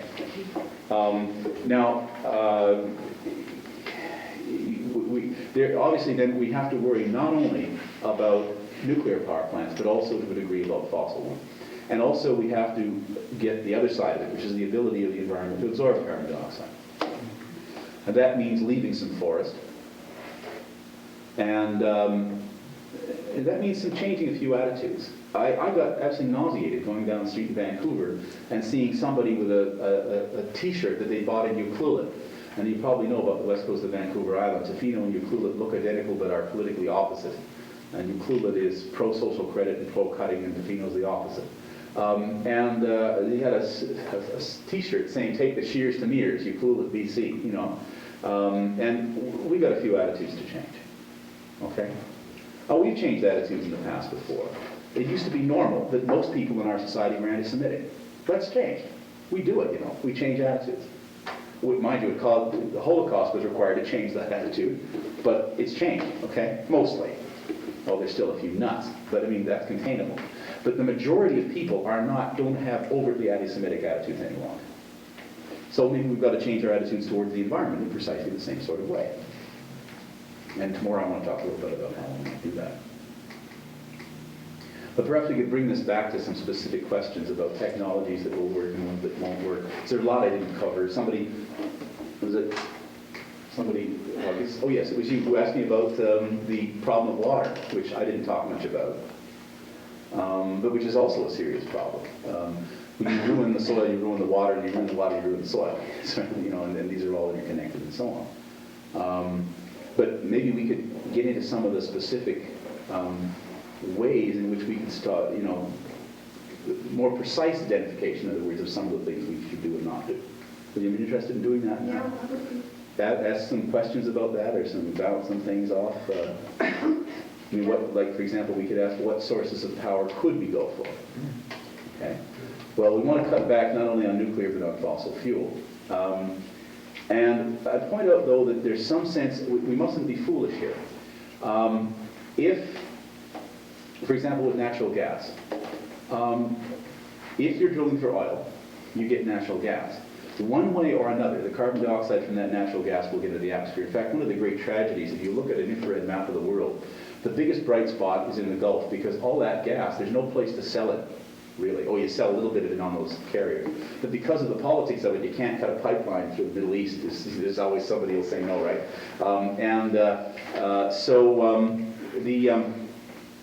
Most of that gas is flared off. We've seen it from a map. It's just plain burnt to no purpose. It's a huge amount of gas. And so if we're going to drill for the oil, the gas is going to be released anyway. So better burn that than dig up other fossil fuel. You see what I'm saying? So we got to be very sophisticated about our prohibitions here. And the other thing is that natural gas is still better than coal because more of it is released in the form of water, and the more combustion product of water and less in carbon dioxide than coal.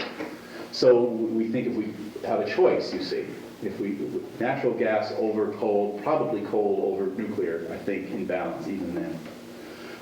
And we have to make a lot of very sophisticated trade-offs. Hydropower, although it has some damaging effects, is probably, from this point of view, better than most. Trouble is, there are not too many places that have a lot of potential left. Now we have to balance that off in turn against hydropower tends to wreck wetlands, and we can't afford to wreck too many of those either. We have to be pretty careful. What I'm saying is that now, all of a sudden, there ain't no cheap answers anymore. Everything's going to be tough from now on. Everything's going to be a, God almighty, what am I going to wreck next? There's no great optimistic sail along, cut it down, burn it, damn it, no, none of that anymore. Everything we do will have to be done carefully, probably painfully and painstakingly, so we don't wreck anything more than we have to develop. Well, I can think of one of the useful things to do with the hole in the ozone, is to perhaps tap the solar power that's coming through there, to avoid burning. Unfortunately, the solar power, the thing is that hole is in Antarctica, and there's not much of a demand for power in Antarctica. Yes, we could go solar, and we just put a pittance of research development into this. Why? Well, I think Ralph Nader had a very cynical, but I think totally accurate answer. And he said, if you could make weapons out of sunbeams, we would have had solar power a long time ago. Okay? The reason the nuclear industry got all this R&D, and until 1980, 75% of energy R&D in this country was nuclear. None of the following statistics. Okay, 75% was the... It didn't go down to below 75% until 1980. In Canada? Yeah. And it started to drop, of course, a lot after TMI. Then you got a redirection.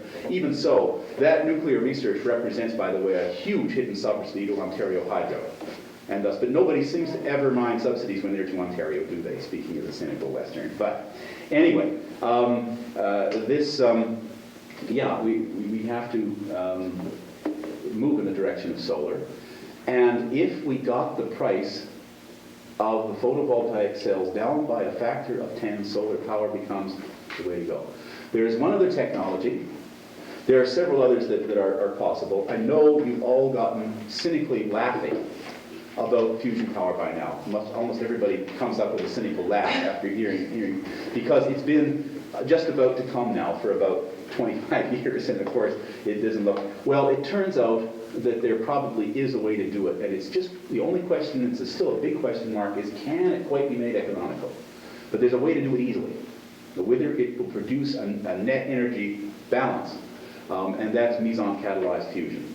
And basically you can make the little atoms go together with low energy if you couple them with mesons. That research actually, some of it's going on at UBC, because the key thing there is can you make mesons cheap enough that the amount of energy to make the mesons is less than the amount of energy you get out of the fusion reaction. That's the trick. But that's a matter, at least now people are, by the way, you know who invented the idea? It was Andrei Sakharov. Just to give you some idea, way back in '48. But it thought the energy economics wouldn't work. And now they're thinking maybe it will work, because there's cheap ways of making mesons, and because they think the mesons will live longer to make more reactions than they thought. Mesons are? Mesons are these funny negatively charged particles that are made in reactors. And exactly what mesons are is impossible to talk about without talking about quantum physics. But they are negatively charged particles that are heavier than electrons, but like electrons. And they will circle around atoms like electrons. And because they are much, much heavier, they will allow positively charged nuclei to get much closer and couple together with less energy. Okay? The ideal temperature for a meson-catalyzed fusion reaction is around 900 Celsius. We're not talking about millions in a hydrogen bomb, right? 900 Celsius, which is a good operating temperature for a thermal turbine. So that you can see the potential here. And there's something else that is beautiful about meson-catalyzed fusion. And that is, the reaction becomes less efficient as it gets hotter. Now, why is that beautiful? It's beautiful in two ways. One, because it'll never run away. When it gets hotter, it stops. Okay? And two, You can't make a bomb out of it. Okay, no way, it can't be done. Okay, it's physically impossible to make a bomb out of it.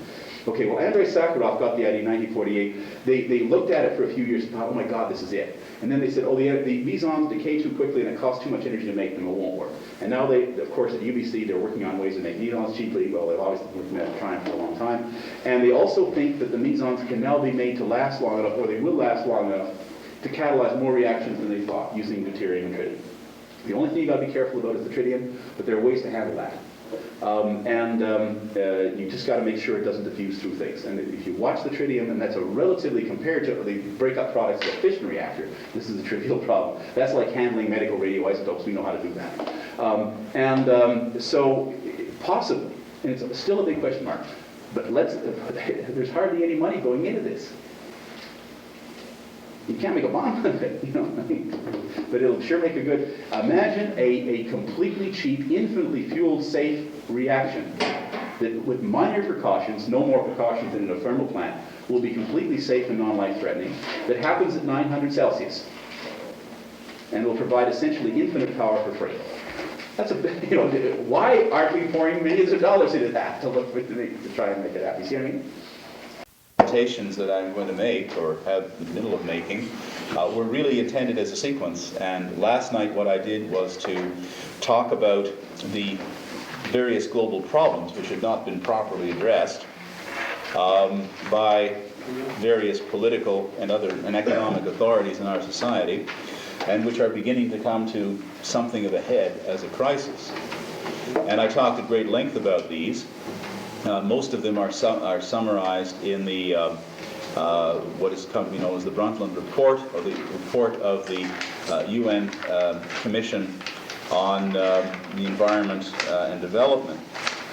And what I wanted to do tonight was to try to move beyond, to talk about ways that groups of people as individuals and so on, might seek to come to grips with those problems.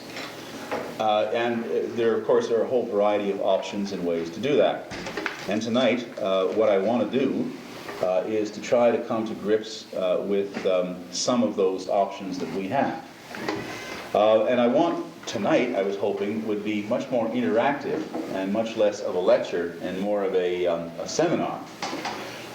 So what I'm going to do is just make a very few preliminary remarks. And then what I'm going to do is go around the table and ask everyone to introduce themselves, so that, because I don't know all of you, you don't know all of each other, although probably more so than you know me, and that way we can have conversation. And when we do this, I would ask you to try to be a little bit self-aware of some of the things that go on in these dynamics. One is that some people are, to use a phrase that one of my professors used, a little more verbal overachievers than others. And to try to be self-aware as to whether you are maybe hogging a little too much of the spotlight. A second thing is that our culture is such that it is normal unfortunately, for women to reflexively defer to men, and therefore not to speak when men have been speaking. And I want that not to be the case tonight. Okay, so everyone try to try to transcend that gender reflex that we have still, alas, in our culture, so that everyone can contribute. And that's part of the reason why I'm going to ask everybody to introduce themselves, not because I'll remember all your names, but because that way everybody automatically sort of gets in the mood of participating.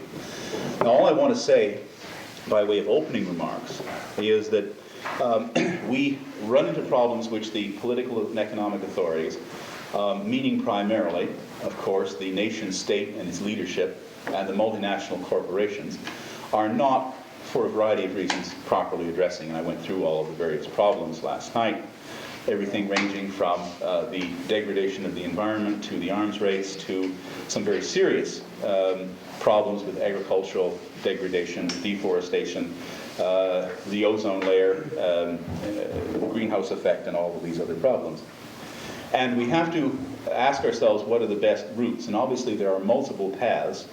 I am not the sort of person, I think probably we shouldn't, any of us be, that believe there's only one answer to everything. If you believe there's only one answer, join Jerry Falwell or the Paz d'Aran or whatever. I think there's more than one answer, and we have to pursue them all. One way, of course, is to work within traditional political institutions to get them to change their minds and to elect leaders who see things our way. That in Canada is less hopeless than in many countries. Certainly I would find it hard to recommend that in the United States, but in Canada we do have a political party that at least in some ways is sensitive to these issues. And that party is doing better than it's been doing for a long time. So that's one route. A second route would be to attempt to pressure the same authorities, one way or another, to transfer more analysis, study, and consideration of the problem to the global institutions that already exist, meaning the huge United Nations family of institutions. And the United Nations family have done wondrous jobs when they are given problems. If you give them the resources to deal with the problem, they've done it. Everything from dealing with massive regional famines, and remember it was the United Nations who alerted the world to what was going on in East Central Africa. There's the United Nations agencies who provided the infrastructure whereby the whole thing could get started. And the United Nations that finally, through its various agencies, got the media off its collective butts to the point where the pictures started going back and therefore interest in what was going on started to happen. The United Nations family of agencies wiped out smallpox. It wasn't the countries that did that, it was the UN. And one can go on and on. Give this family resources, give this group of institutions resources, and they've done, in the past, they've got a proven track record. So for this reason, this is another route. You can say, okay, some of these problems, as I mentioned very specifically last night, are global problems, and only global institutions can solve them. If we are going to get rid of, let's say, chlorofluorocarbons, which are causing the problems with the ozone layer, there will have to be not national, not regional, but global standards for their elimination and disposal. And of course, it's no good to take the aerosol cans and put them in a crusher because all the stuff escapes anyway. So there have to be all these things. Global standards must be set. Global standards for for reforestation, global standards for these things. All that, the only way it makes sense. So that's an attractive route. Of course, the negative parts of that are that we're dealing with large and remote bureaucracies. But that doesn't bother me quite so much, because ages in which there are no large and remote bureaucracies, in which everything is done only locally, we call those dark ages. I think there's a reason why we do. If there is at no point anything which unifies and allows communication and centrality to the human race, then things get out of control very easily. And I just put the rhetorical question to you as to whether you would rather have these matters dealt with, let us say, the matter of regulation of drugs, the matter of security, and so on, dealt with as they are now by our federal government, or would you like these to devolve to the provincial governments? Would you like, in other words, to have Canada's army broken down into 10 little provincial armies? I think most of us would think, ugh, you could easily imagine what the likes of Mr. Van der Zalm and et cetera, all these clowns all the way across the country would do were they sovereign states. I think I'm not quite that much in favor of decentralization. So there are some arguments to be made for the centralization for the entire globe of certain functions, and certainly things like the regulating of the environment where national borders are irrelevant. At the same time, there are also some things that can be done transnationally. By transnational, I mean on a people-to-people basis among countries. One of the more exciting things that's begun to happen in North America, certainly in Canada and in Europe and around the world, in fact, are non-governmental agencies, or NGOs to use the jargon, making contact with each other and doing things essentially bypassing the nation state by dealing people to people. For example, just one small example. Well, of course, scientific organizations operate this way all the time. And one of the great powers of the network of global network of scientists is that it largely bypasses governments. That's why it's so effective, and that's why the word gets out in the scientific community on issues of one kind or another so quickly. And it's interesting that it would seem that whenever an issue is really important to the human race, somehow national borders don't matter, and science is a beautiful example of that. It's one of the most truly international activities that exists. But there are other examples, and one, just to give a very specific thing that I myself am involved with, was the establishment of a project based in Vancouver, which operates under the rubric of the United Nations, but not with its involvement. In other words, we do it, which involves a project to channel aid and assistance from Vancouver, from British Columbia, to Africa to aid with reforestation. And of course, drawing on the tremendous expertise in British Columbia, and especially the UBC Faculty of Forestry, the IWA, the various corporations, to provide direct people-to-people assistance to the Sahelian farmers who, of course, need the forest cover in order to protect their land from desertification. Another example of this that comes to mind is the group of Alberta farmers, of all people, who have banded together to provide, on their own, agricultural assistance to the farmers in Nicaragua. And they no United Nations is not involved in that. The Canadian government is not involved in that. They do that on a people-to-people basis. They simply go down, show them how to use better farming methods, give them the tools, and help them to achieve better yields. And this kind of thing, I could multiply these examples endlessly, but you get the idea. Okay, this is the sort of another approach to doing this. And the third approach, of course, is to decouple oneself from centralized institutions when the centralization is indeed destructive. And again, to emphasize, people use the word centralization and decentralization. In the abstract, they're quite meaningless. Okay, I think they are. It makes perfect sense to centralize global standards for immunization for disease, global standards for disposal of toxic waste and things like that. It makes no sense, however, to centralize the production of basic commodities which are better produced locally. Why ship bread from Vancouver to Nelson? And yet it happens. Why ship red peppers by KLM airliner to Vancouver from Amsterdam? That's idiotic. It's wasteful. It's terribly destructive in terms of the fuel economy. When it's quite possible to grow red peppers in Vancouver under glass any time of the year. And it's quite possible, of course, for you to bake your own bread and not have it shipped from a big factory in Vancouver. You know, why do these things happen? And it makes sense in this point to decouple oneself from these wasteful and potentially destructive integrations. The other reason is that in order to, of course, as you know, in order to make food that ships around like that, you have to make it bad. And you're all aware with the Mexican bullet tomato, the one that you can fire from a gun safely, which is, of course, has no taste at all. You compare that, if you will, the ones you grow in your garden, you'll see what I'm talking about. Okay, bread, which you can ship and leave for days, is terrible bread. Okay. If you look at other countries, and I'm thinking of a place I'm very familiar with, this rural part of southern France, almost everything is made locally, from wine to cheese to whatever. And indeed, de Gaulle once said, "How do you govern a people who has 6,000 kinds of cheese?"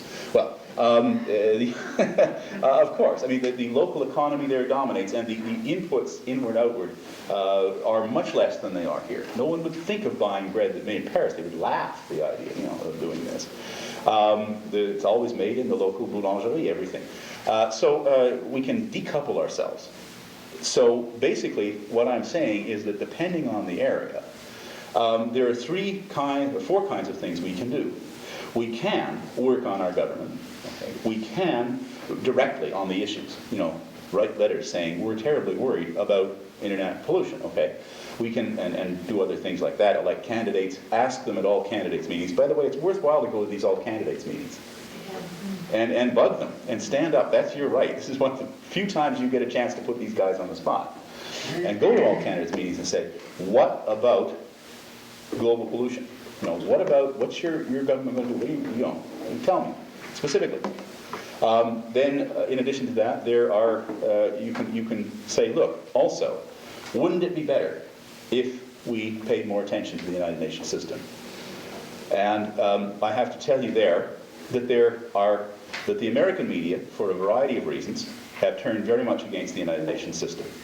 And I hate to raise this issue because it always brings a certain amount of controversy, but very bluntly, because the fact is that the majority of nations in the world take different positions on certain key issues than the government of the United States does, and they don't like to hear it. The United Nations articulates those positions because the majority of nations are there, and especially, of course, on such issues as the Middle East, where many nations take a different view from the United States, and therefore, by definition, the United Nations, according to the American media, is wrong.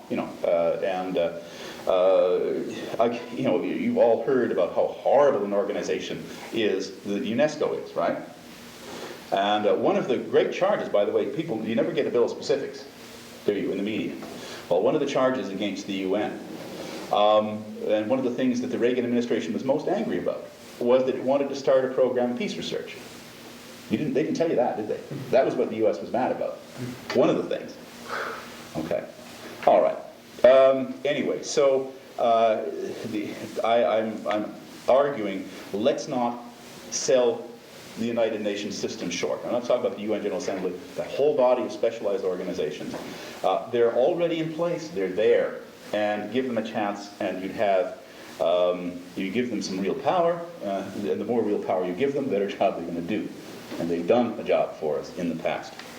Okay, so that's approach number 2. Approach number 3 are these people-to-people things, and they work. And they've worked in a lot of, in a whole variety of areas. Some of the people-to-people organizations, of course, have become quite strong, powerful, and effective. The Red Cross, Amnesty International, these are private organizations whose prestige, because they are well managed and soundly run, whose prestige is capable of influencing governments. Damn few countries want to get blasted by Amnesty International these days. Okay, they'd rather avoid a fight with Amnesty International. Most countries, not all of them, but most.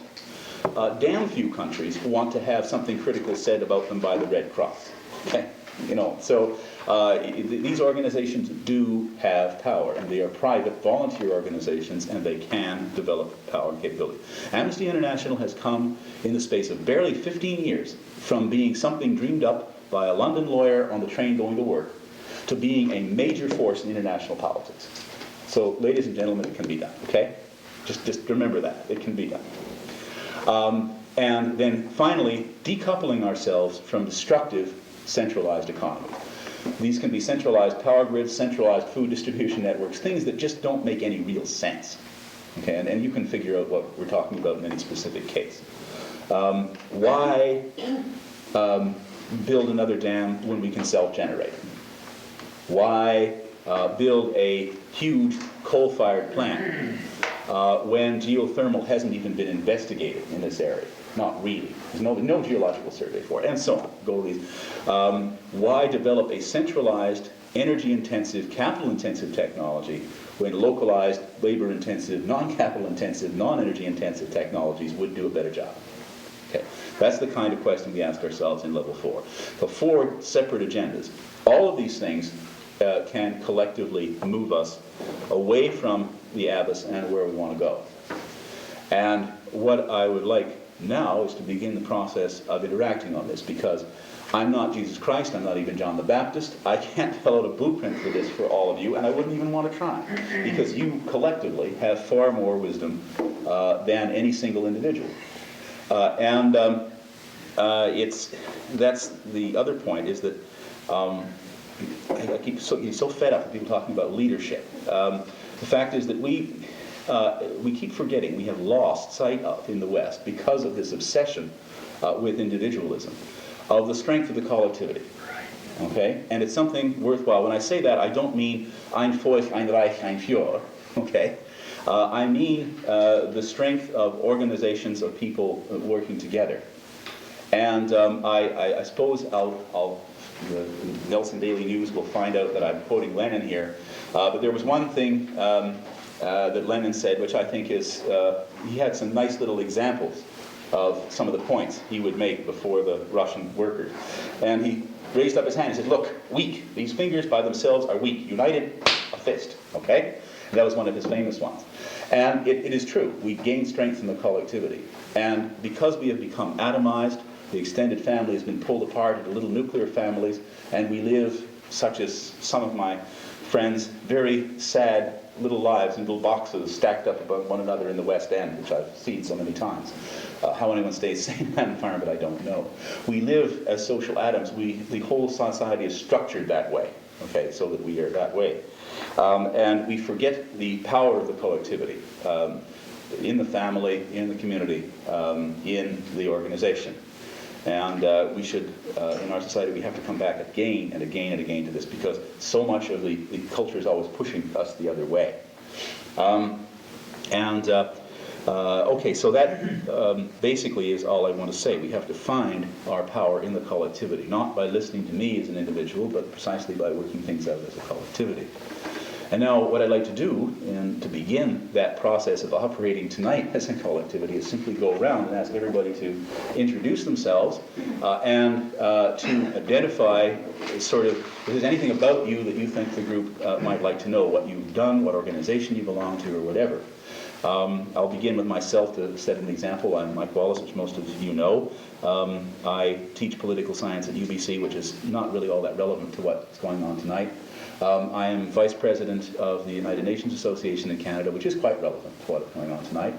And I'm also a Director of Science for Peace, also relevant. And I have been working in what's loosely called the peace movement since about 1958, which is also rather relevant. Okay, so I'm about to get in my fourth decade of this operation. And so I haven't given up yet, so you shan't.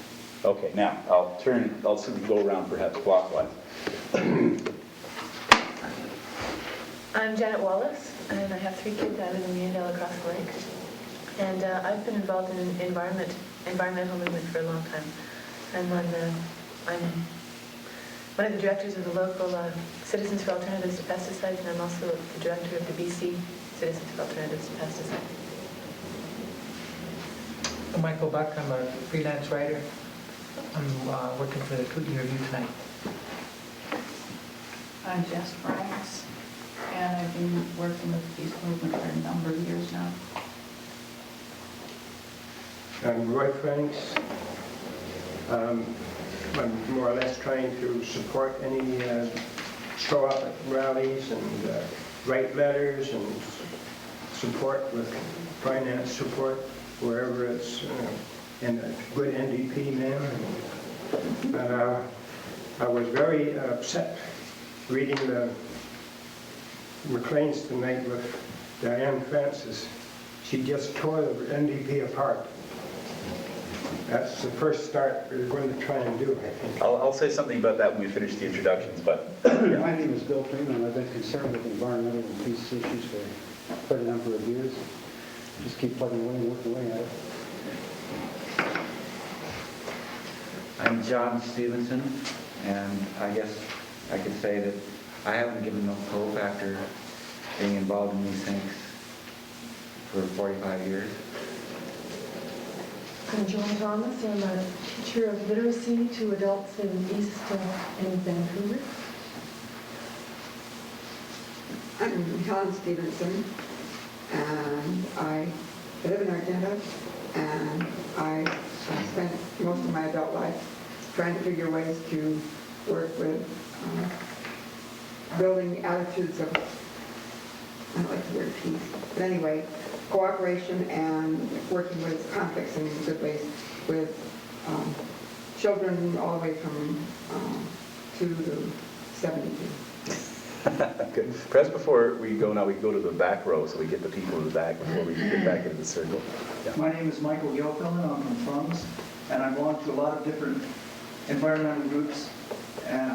I guess the reason I'm here is because the things that the Brundtland report lists as problems have been problems for me for a long time. I'm Karen, I'd like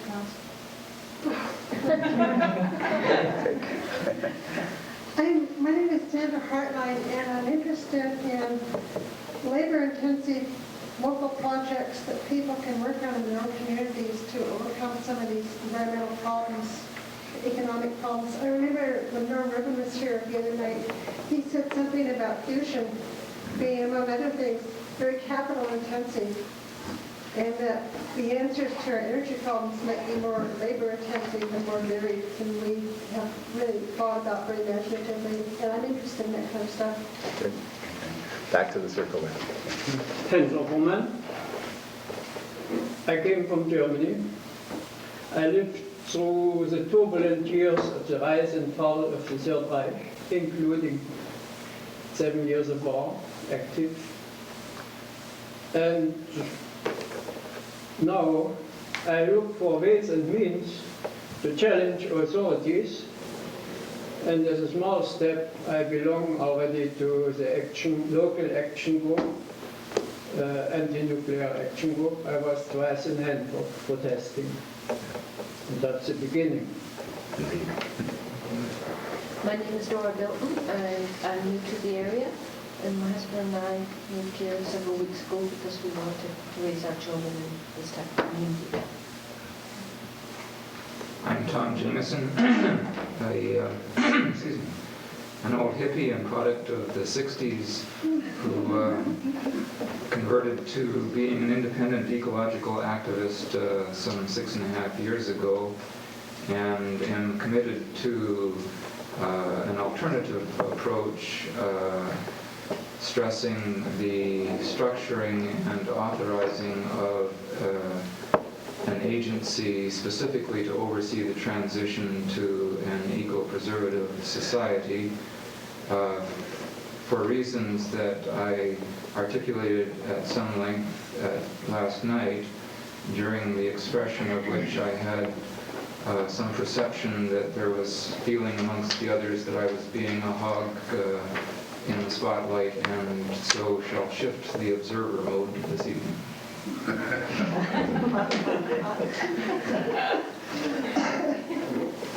My name is Duncan Goheen from Tsawwassen.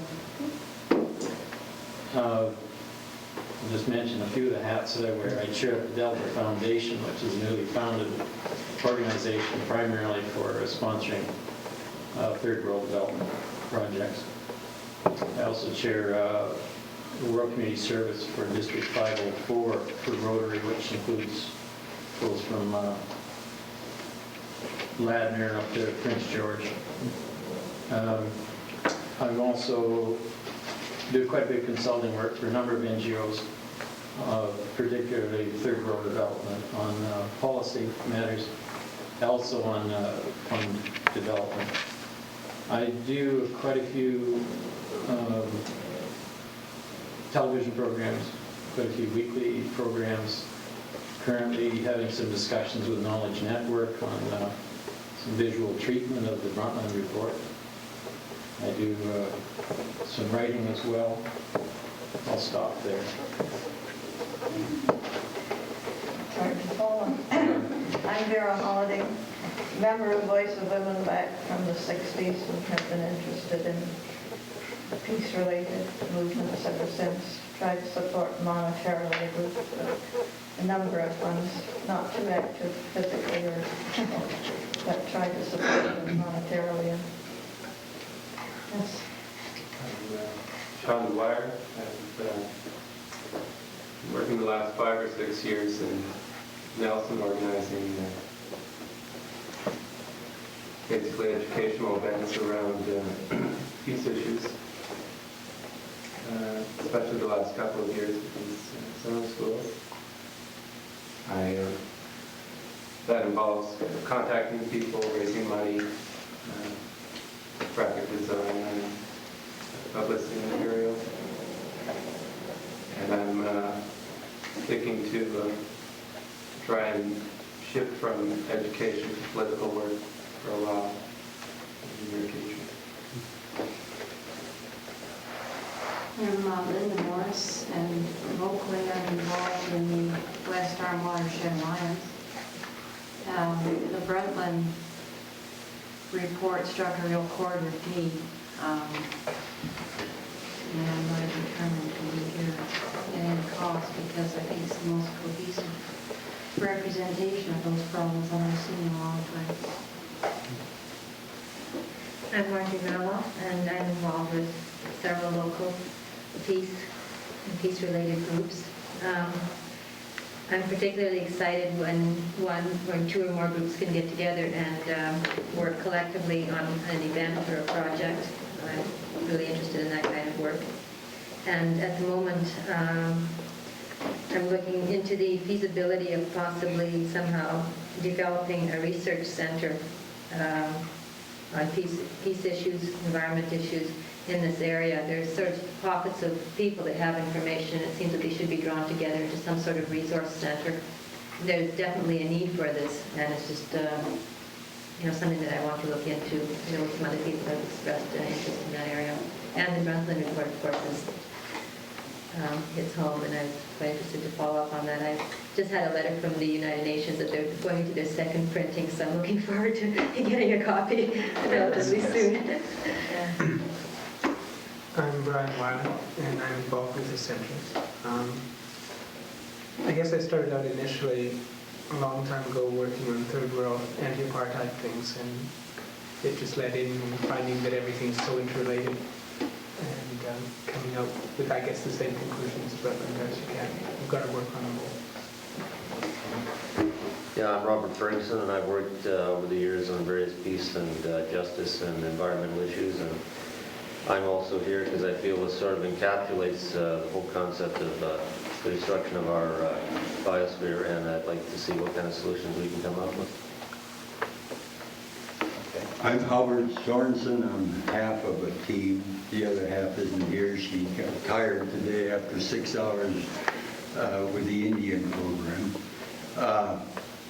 We've been working for about 40 years on the issues that were discussed last night, and we're still working at them. That's it. I'm Monique Huchet. I'm a product of wartime France.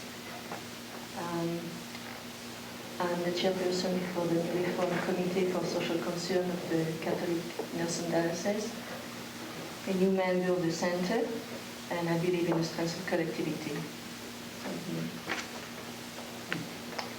My name's Alanda Green, and I teach school, and I guess why am I here? Overall, the question, I guess, I want to know how we're supposed to live in the world. So that's about it.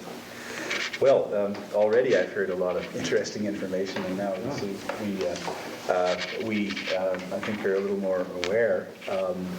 I didn't know, for example, that there were people, Marty, just to take what you were saying.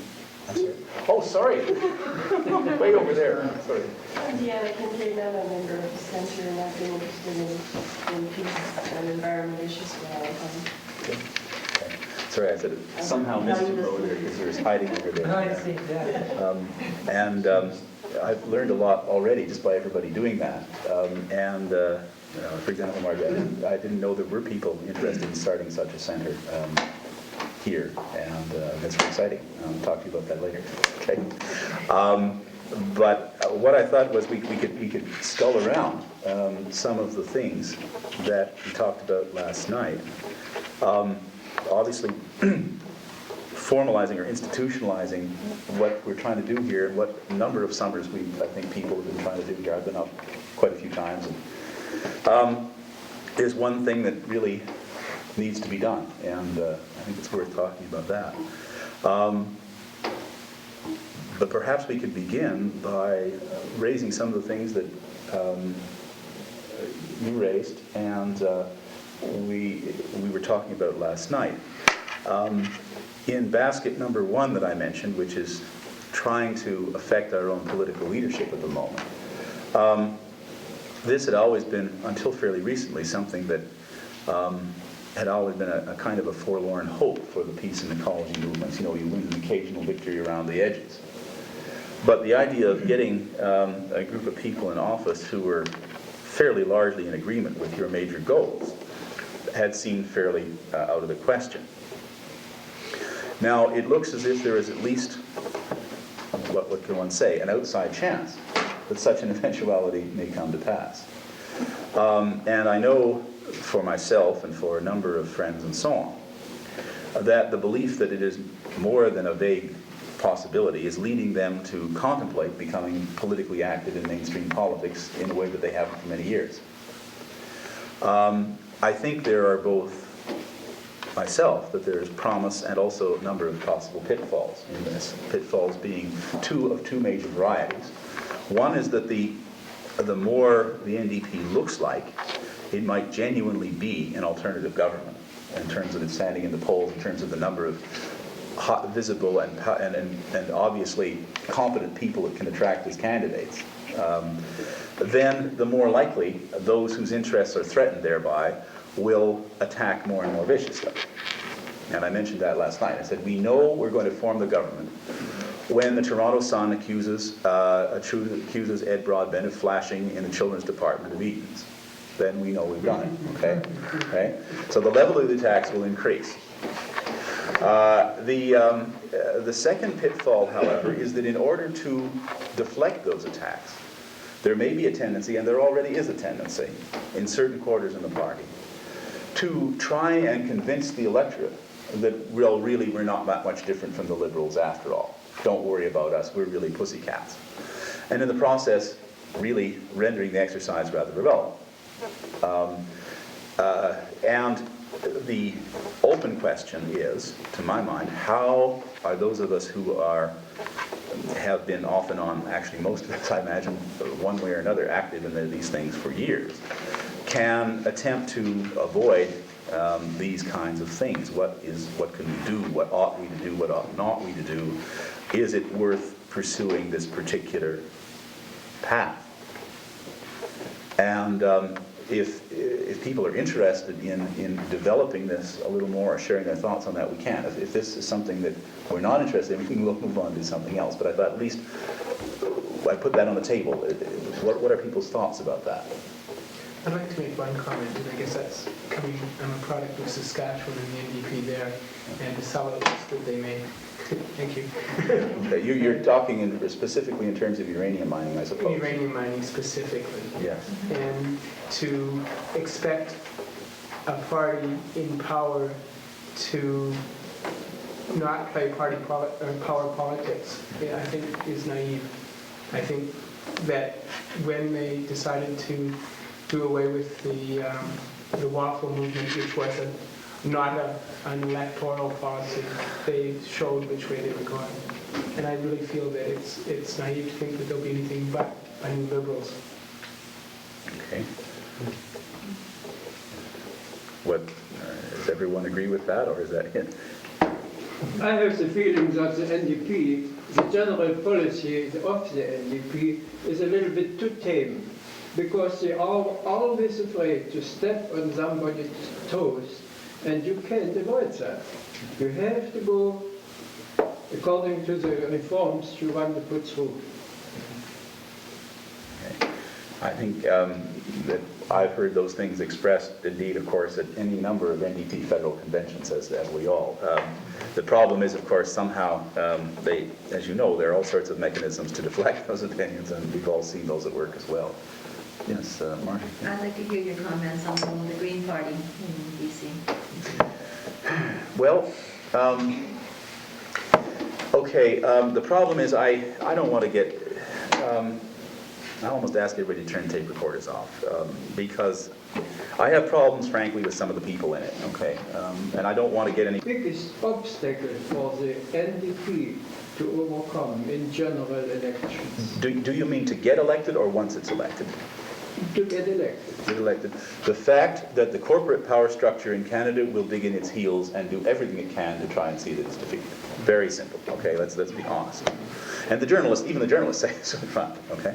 Okay. So we've got to find some way to finesse these buggers, okay? You know. I don't know whether the NDP or whether I feel the NDP has a legitimate chance to make up the next government or not. But I see this more or less as an opportunity to raise some of these issues that we're talking about, some of the issues that are in the Brundtland report, to raise those and make those important in the next election. Yes, yeah. That's a good point, and as I say, that's what things like all candidates meetings are good for, and things like because this is the one time when the politicians have got to listen to you, you know. So yes. I agree with a lot of what you said. regardless of which party is elected, I think if the candidates, throughout the electoral process are aware of the types of things that cause the most concern, they will pay more attention to those ones in power. The problem with that is that in a district like this, I mean, I think they were pretty aware of the kinds of concerns of this district, but with the opposite government. True, but the member that was elected is still going to be aware of it, and he'll always have that in the back of his mind.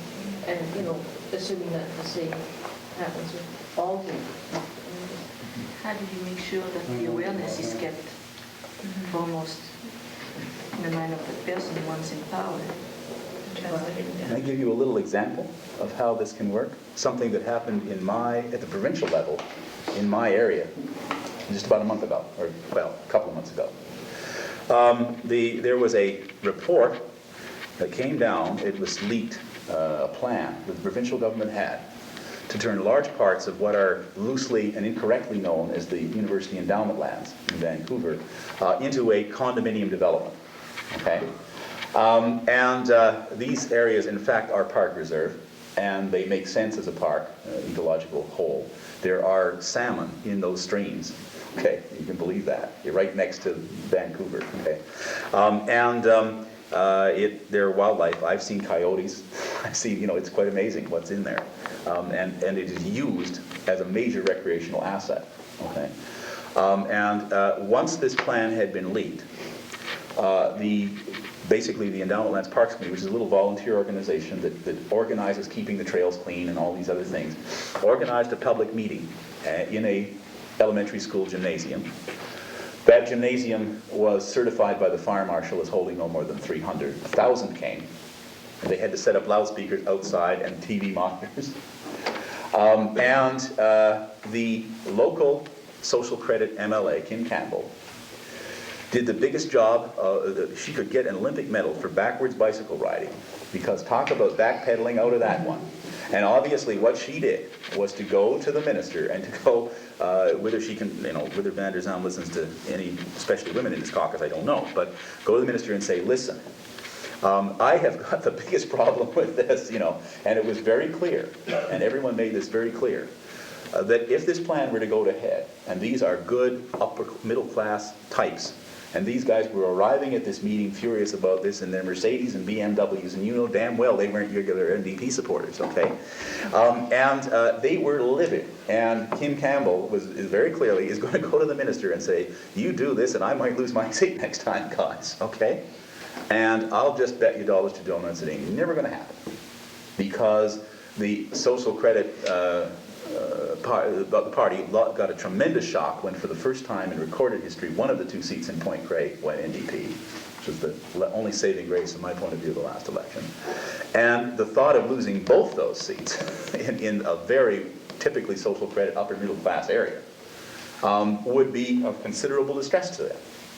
And as a result, I'm willing to bet just about anything that yes, that park reserve will be formalized, and that they will not go ahead with that plan. So you want to know, that's how you do it, okay? You make them so scared that they might think they might even lose their seat if they don't behave themselves. I can recall that happening there, and I think it was in the 1975 election. There was a big campaign. So that's just, but what it's an example as to what you have to do is to essentially get enough people up in arms to the point where, and they are sensitive to that, okay? Very few elections in this country are won by large majorities. A few are, in some ridings. Not very many. Many ridings, including this one, the thing goes back and forth fairly regularly. The result is that nobody can take their riding for granted, or at least certainly not in this area. And they'll listen. If you make enough people that say, I vote will be based on how you act, not talk, but act on this particular issue, in caucus and in parliamentary committees and in your job as a ministerial secretary or whatever else it is. And you get change, okay? It may take them a few caucus meetings before they get the chance to talk, especially if it's a big caucus. Sooner or later, the word will go through, as it did with acid rain, for example.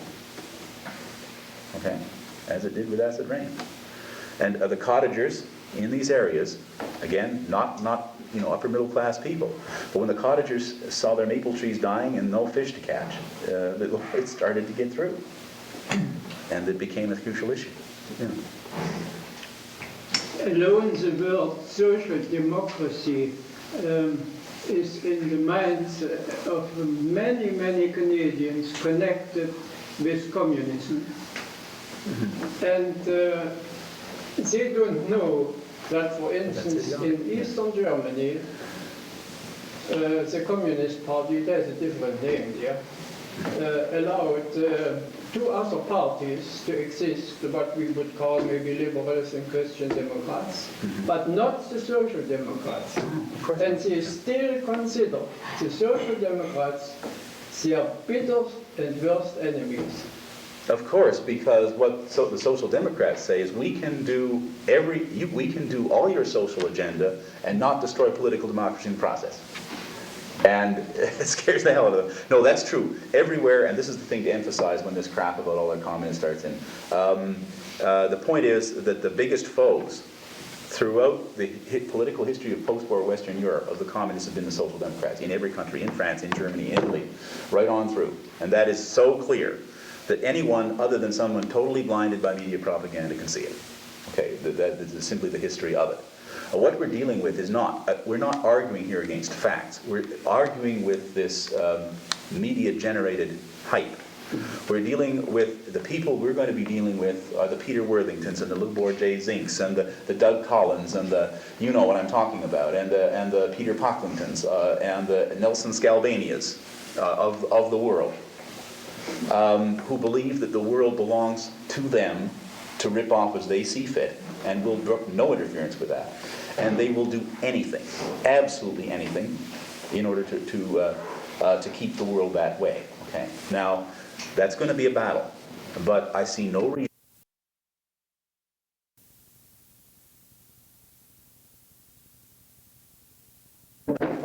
Yeah, he is the quintessential example of it. But we know these kinds of people, and we know what they're like, and we know how ruthless they are. Fine. Let's not cower, because if we cower, they've won. Let's just stand up and point out what they're like, and point out what our agenda is. Okay? And for what it's worth, this is one of the strengths of Ed Broadbent as a political leader, in that he is very clearly principled and moral and unflappable, as a way. His statement on the refugee bill absolutely refused to be stampeded into all the nonsense. And simply say, remember, in 1939 we sent the Jews back to the Holocaust, we will never do that again. And that got home. It worked. And it was and his popularity went up even more. Okay? So you can swim against the tide and win. Okay? If you are, as long as you don't do it on the basis of political expediency, but based on principle, I think you can. That's a very idealistic thing to say. Yeah. Yeah, knowing the history of the political process in this country and generally throughout the world and the capitalist world, do you really think that, and the very slow progression of political parties and governments to really actually get out and do anything constructive and change the system, do you really think that we have time to deal with the traditional political structure and system as it exists, or do you think that what's really needed is an entirely newly designed system? Well, my gut feeling is we need both. I was talking about, said we need both. I mean, obviously, first of all, it would be better, all things considered, that we have an NDP government or a Tory government. But in addition, we need to do all of the other things I mentioned. Okay. Building international links, for example, one of the things I'm working with now is precisely turning the Science for Peace into part of an international network. Union of Concerned Scientists in the United States, SANA in England, and so on. And there's even a group now forming in France called Professionals Against Nuclear Annihilation, I think is the closest translation I can get to it. These, which consists of doctors, computer people, and scientists. Every country this is starting to form. And Australia is a big group, New Zealand is a big group. And we're trying to get this into a network, and we have discovered that we can make a network up very easily because we all, anyway, communicate through electronic mail and computers. And so we now had, for the first time, an international conference by computer. Okay? Well, perhaps that's something only scientists can do now, but you see what I mean? The possibilities are there. We've made those contacts, and that's the kind of thing that I'm involved in. And we pass back and forth information. I found out a whole bunch of stuff about accidents with French nuclear weapons that I never knew in the process of this conference. Just one example. Yeah. Is it possible to tie into that network for a personal home computer? Yes, but difficult at the moment. I should tell you that part of the trouble here is that electronic mail is still in its infancy and is still an incredibly complicated and difficult thing to make work, especially between countries. But we're already beginning to do this to a greater or lesser degree, and now I routinely communicate with my colleagues on professional matters through this. What you use CompuServe or how do you? Well, I don't want to get too technical, but I'm of course at UBC. We work. We're plugged into American network called BitNet, which plugs into ARPANET, our version is called NetNorth. And the gateway is to the University of Waterloo, which we all run everything through. But it all happens instantaneously. Yes, Karen. Do you do any push inside the institution of graduate work that is peace-related, like research, ongoing research? Well, there isn't at UBC, alas, a peace studies program per se. No, but as a professor, you might have, Yeah. Well, what I can do, of course, is that if a student comes to me and says, I'm interested in working on these issues, I can suggest to them a program of courses, certainly at the master's level, which would amount to a kind of a peace studies MA. I mean, it wouldn't be called that. It would be called an MA in political science. But you could do that. You could take a major at the BA level in international relations and take courses such that that's what you'd be getting if you took the right courses. And UBC is such a tremendous smorgasbord of things that it's not all that difficult to do that. And then you could do a thesis supervised by myself or others that would be peace related. I've done that with some students at occasions. So that is possible. I don't know about the other universities, but I do know that. Wouldn't that be something you could work for just to publicize a little more? Well, just kind of tone it down if somebody comes to you and say, yeah. Well, you know. Yeah, well, okay, I'll make that announcement. I'm available. Anyone wants to take a master's at UBC and they're interested in peace studies, I'd be more than glad to be their supervisor. Okay, so there you go. But I didn't want to come right out and say that because it sounds like I'm perhaps being a little egotistic. I'm not the only person you might want to do that with. And there's a lot of resources at UBC, and I've proposed formally to the Faculty of Arts that we have a peace studies major. A number of people have been interested. Now, given the nature and length of the decision-making process at UBC, I suspect that snowballs will freeze in hell before anything institutional comes out of it. It's an incredibly arcane bureaucracy, and I'm not interested in sitting on committees forever. But so simply by bypassing the system, you bypass the system by having a peace studies MA and calling it an MA in political science, okay? And you can take enough courses in the right areas that you'll get the equivalent, okay? Anyone who wants to talk about that in one-on-one, I'll gladly do it. It just seems like a lot of young people coming out of high school don't know about these options that are available to them. And if there was some way we could publicize what might be called alternative education or new careers, it would be real helpful. Well, one of the things that the Parturian Center you're talking about might do would be to do exactly that. Because you see, I can't come whipping down here and go through all the high schools in the Kootenays. I haven't got the energy or the time or the contact. But you could, and it could be a two-step link. Okay, see what I'm saying? Especially with our college here. Yeah, and if the provincial government or some future provincial government ever decides that post-secondary education has a future outside the Lower Mainland, then we might. More steps might be taken. Right now, of course, it's incredibly biased in the direction of southern Vancouver and Lower Mainland.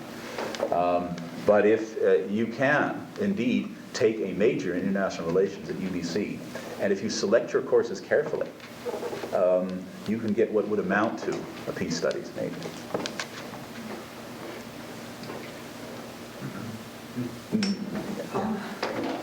Can you suggest what we might do to help strengthen the UN? No, that's I mean, there are all basket kinds number of 2. things that- Like we can have a UN club locally.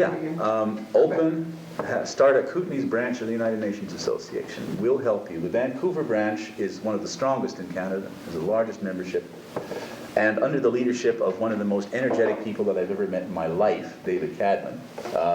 He was the guy who almost single-handed got the UN Pavilion at Expo, and I mean almost single-handed. Went and got the money from the credit union, went and worked with this. I've never in my life seen anybody with the energy this guy has. He's set up this forest project in Africa and all these other things. And we have a good working relationship with the recently resurrected Victoria branch.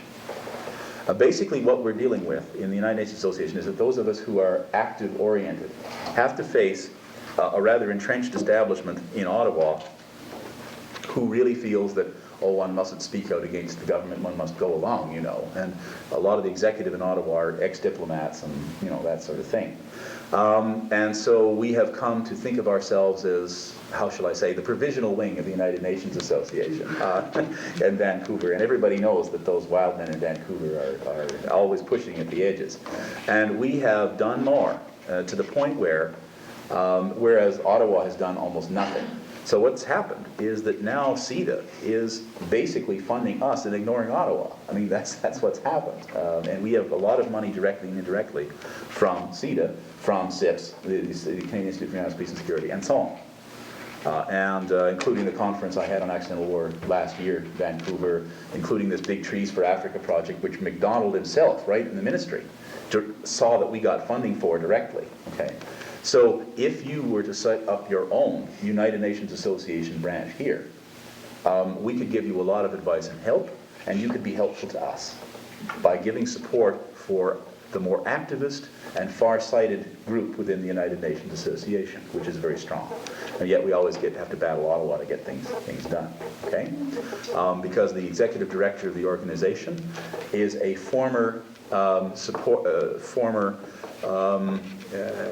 employee of the Shah of Iran and also an ex-employee of Richard Nixon. And well, anyway, need I say more? Okay. Okay. Yes. Fides Caris. And anyway, so we have our job cut out for us. But if you were to set up a United Nations Association here, we would be able to help you with information, with contacts, with everything. And you go ahead and set up a provisional group and have a meeting and then write us on Cypress Street in Vancouver, and we will take it from there. Okay, we'll see to it that you get But oh, well, not with me, no. But I can. But you can also join an alternative if you haven't got the group. You can join us in Vancouver. The trouble is, it'd be hard to get, there. Probably be better to have your own group here.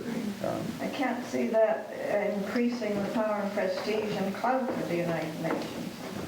Well, you see, internationally. Right. What we have to do, though, is we have to battle the media myths on this. That the United Nations is all the big bad guys. We've got to stand up. Now, for the one person who has been doing that, of course, is Stephen Lewis. And while I, of course, don't agree with everything Stephen Lewis has said by any manner of means, I wouldn't agree with anything anyone said. Nevertheless, on balance, what he has been doing, say, vis-a-vis particularly those lunatic clowns in the Heritage Fund who have been attacking the United Nations, on balance, he's done a great deal positively for both the United Nations and Canada's role in the United Nations, while disagreeing with him on certain things, such as his vote on the freeze, vigorously disagreeing with him on those issues. And I told him to his face what I feel about those things. Still, he's made the United Nations something that is relevant to Canadian foreign policy, which it wasn't for a long time, and that I think is important. Because it's the only at the global, it's the only global institution, totally global institution we got. We have a choice of making it work or we have nothing. Well, the World Federalists really are a private group which are seeking, of course, to form a form of world government. And my argument or I have no argument with them. First of all, many of the people in the World Federalist Movement were really quite conservative, especially in the United States. That's one point to make. Another point is that it's a wonderful goal, but what is lacking is the nitty-gritty, how do we get from here to there? And that's what I'm trying to talk about now. How do we get from here to there? And I think by doing things like our forestry project in Africa, by having our conference on accidental war, which got written up in all the American media, not the Sun, but I've been getting all kinds of requests because it got into Mother Jones and Nuclear Times and stuff like that. And as a result, I've been getting scads of requests for papers and things. In fact, 2 Saturdays ago, I even got in the Globe and Mail, if you happen to notice, on the issue of accidental war. So all of these things are having an impact, slowly, steadily.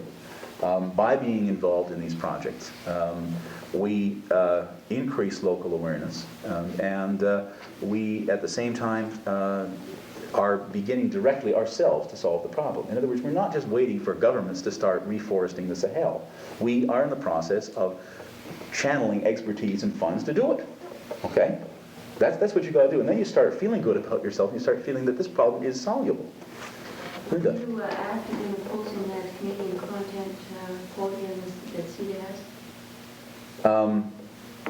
I'm not quite aware specifically of what. I wondered about this because Greg Utsi brought it up in his forestry, in his issue of forestry in Mozambique. He said that they have a certain quota, I forget the percentage now, but it's quite high. It has to be Canadian materials or drawing Canadian expertise. He said it's very difficult to start projects which will sustain themselves in the local economy and be self-sustaining after they pull out because they have to use Canadian technology and Canadian experts. Yeah, that of course is designed to get industry on board. Right.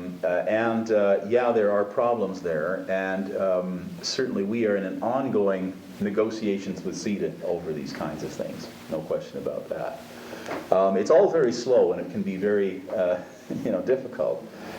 Because to find the people on the ground in Africa who have a grip on what's going on and can do something is a real job. Just to find the right people can be, and it's not the bureaucrats in the capital.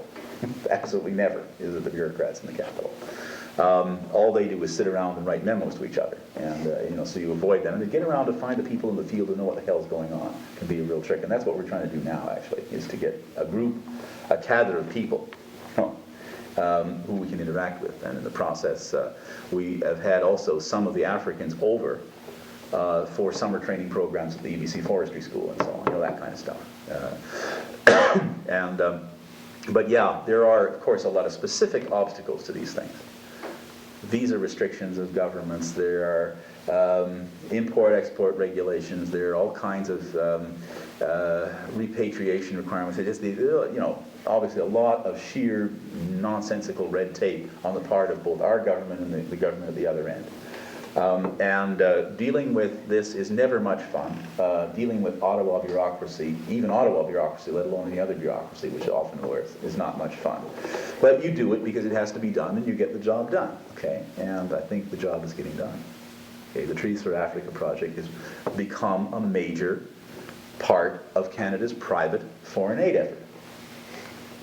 Okay, just like UNICEF has, just like the Hunger Project has, and so on. So that's another agenda of ways to go about things.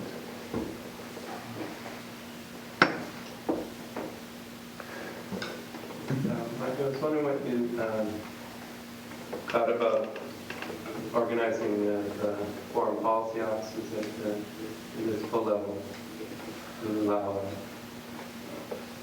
debate of the issues at the local level and can lead to city initiatives or communicating it to federal government. Well, of course, a fair bit of this was done in Vancouver, as you know. The Centennial Conference last year, in which we had Patrick Kelly, and we had Paul Warnke, and we had all these guys, big superstars, come in. That was valuable. Of course, the new government, the new administration at City Hall is not going to be doing quite as much. Having the nuclear free zone campaign was valuable. Having we have continual visits back and forth between our sister city, Odessa, and Vancouver. And all of these things are quite valuable, and if your community could be involved in those too, I think you would raise the local level of consciousness. Actually, as I understand it, though, that through the Doukhobor community, there are already regular exchanges on the Soviet Union to Kiev and all this sort of thing. I'm talking about institutionalizing it into like a city staff person or What you would do, of course, would be to get, you can simply write the Soviet embassy and ask if it would be possible between your city with the Soviet city. They love to do it. You will have absolutely no trouble with them. The Soviets, remember, feel very, very isolated and very beleaguered. That is their subjective feeling. We may laugh at this, and they have no reason to feel beleaguered. But when they can make contacts outside, of a kind that, they can say, look, we're really not, monsters with horns. We really are just people. They tend to do it. I mean, you'd be surprised. You would probably be favorably impressed at how much attention you would get by such, but it would have to be, of course, an official approach, okay, by your council or whoever. Oh, sorry. I would like to say something about that. It isn't that simple, really, to pair up with the city. We tried it in Caslo, and we didn't get anywhere. We put in a lot of time and effort, and we never replied. From the Soviet Union? Yeah. We did go through the embassy, too.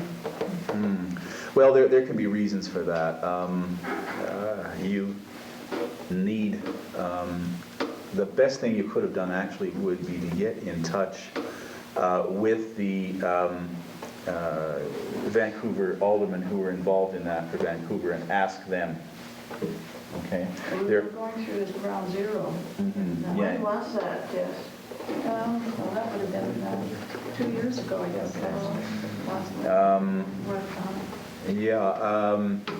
The person to get a contact with is Alderman Libby Davies in Vancouver. She's one of the last 2 COPE alderpersons left. And she is very, very aware. She's still active in peace issues, okay? Libby Davies in City Hall in Ottawa. And she knows where all the levers are. Okay. I just wanted to make a suggestion on that. Castlegar is just in the process of being twinned with Tula, which is where Yasna Kanana is, Tolstoy's burial ground there in the Soviet Union. And basically, we thought it would happen last month, but it's on the verge of happening. And I think that went through the Canada-USSR Association branch of Castlegar, but they have just gone through the process. Yeah. And if you wanted to get in touch with them as well, that's sort of local here. It might be. Yeah, they would know also. And it's supposed to be on sort of a higher level rather than just say like radio training or something else. So I mean, they've sort of gone through that just recently. You have to remember that even with Glasnost and all this sort of thing, that the Soviet bureaucracy grinds exceeding slow, and there's just nothing you can do about that. It's the way their system is. Okay. And be patient, but you'll get it. I'm sure you will, because this is something they like doing. Okay.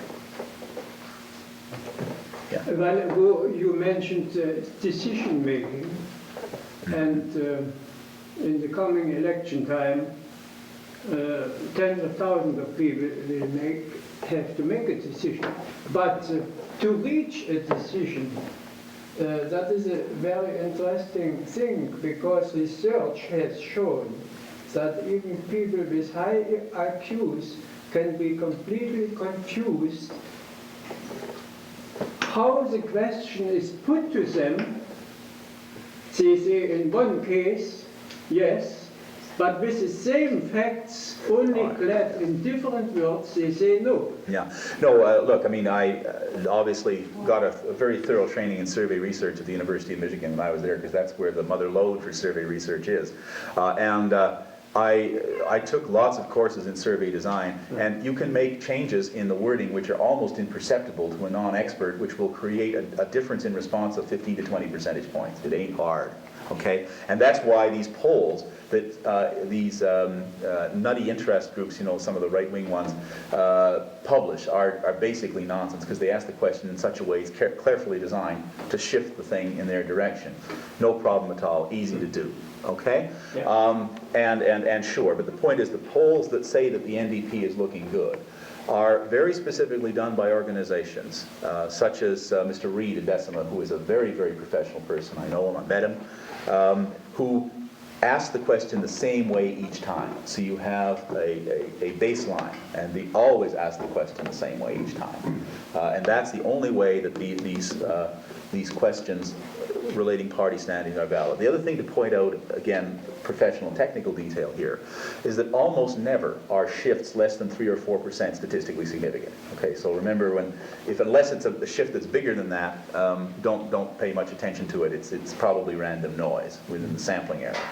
But this shift to the NDP is 25 percentage points, are pretty close from the last election, and that's not, you can't ignore that. That's there. I mean, that represents something. Whatever we. The trouble is, we've got such stupid leaders in the other parties that it's a negative thing.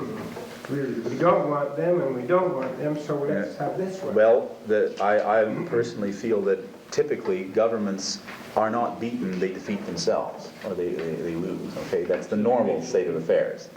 And the advantages of incumbency to a government are so enormous. The power of the purse is in their hands. You know, they control the publicity machine, they control the agenda, everybody has to respond to what they do.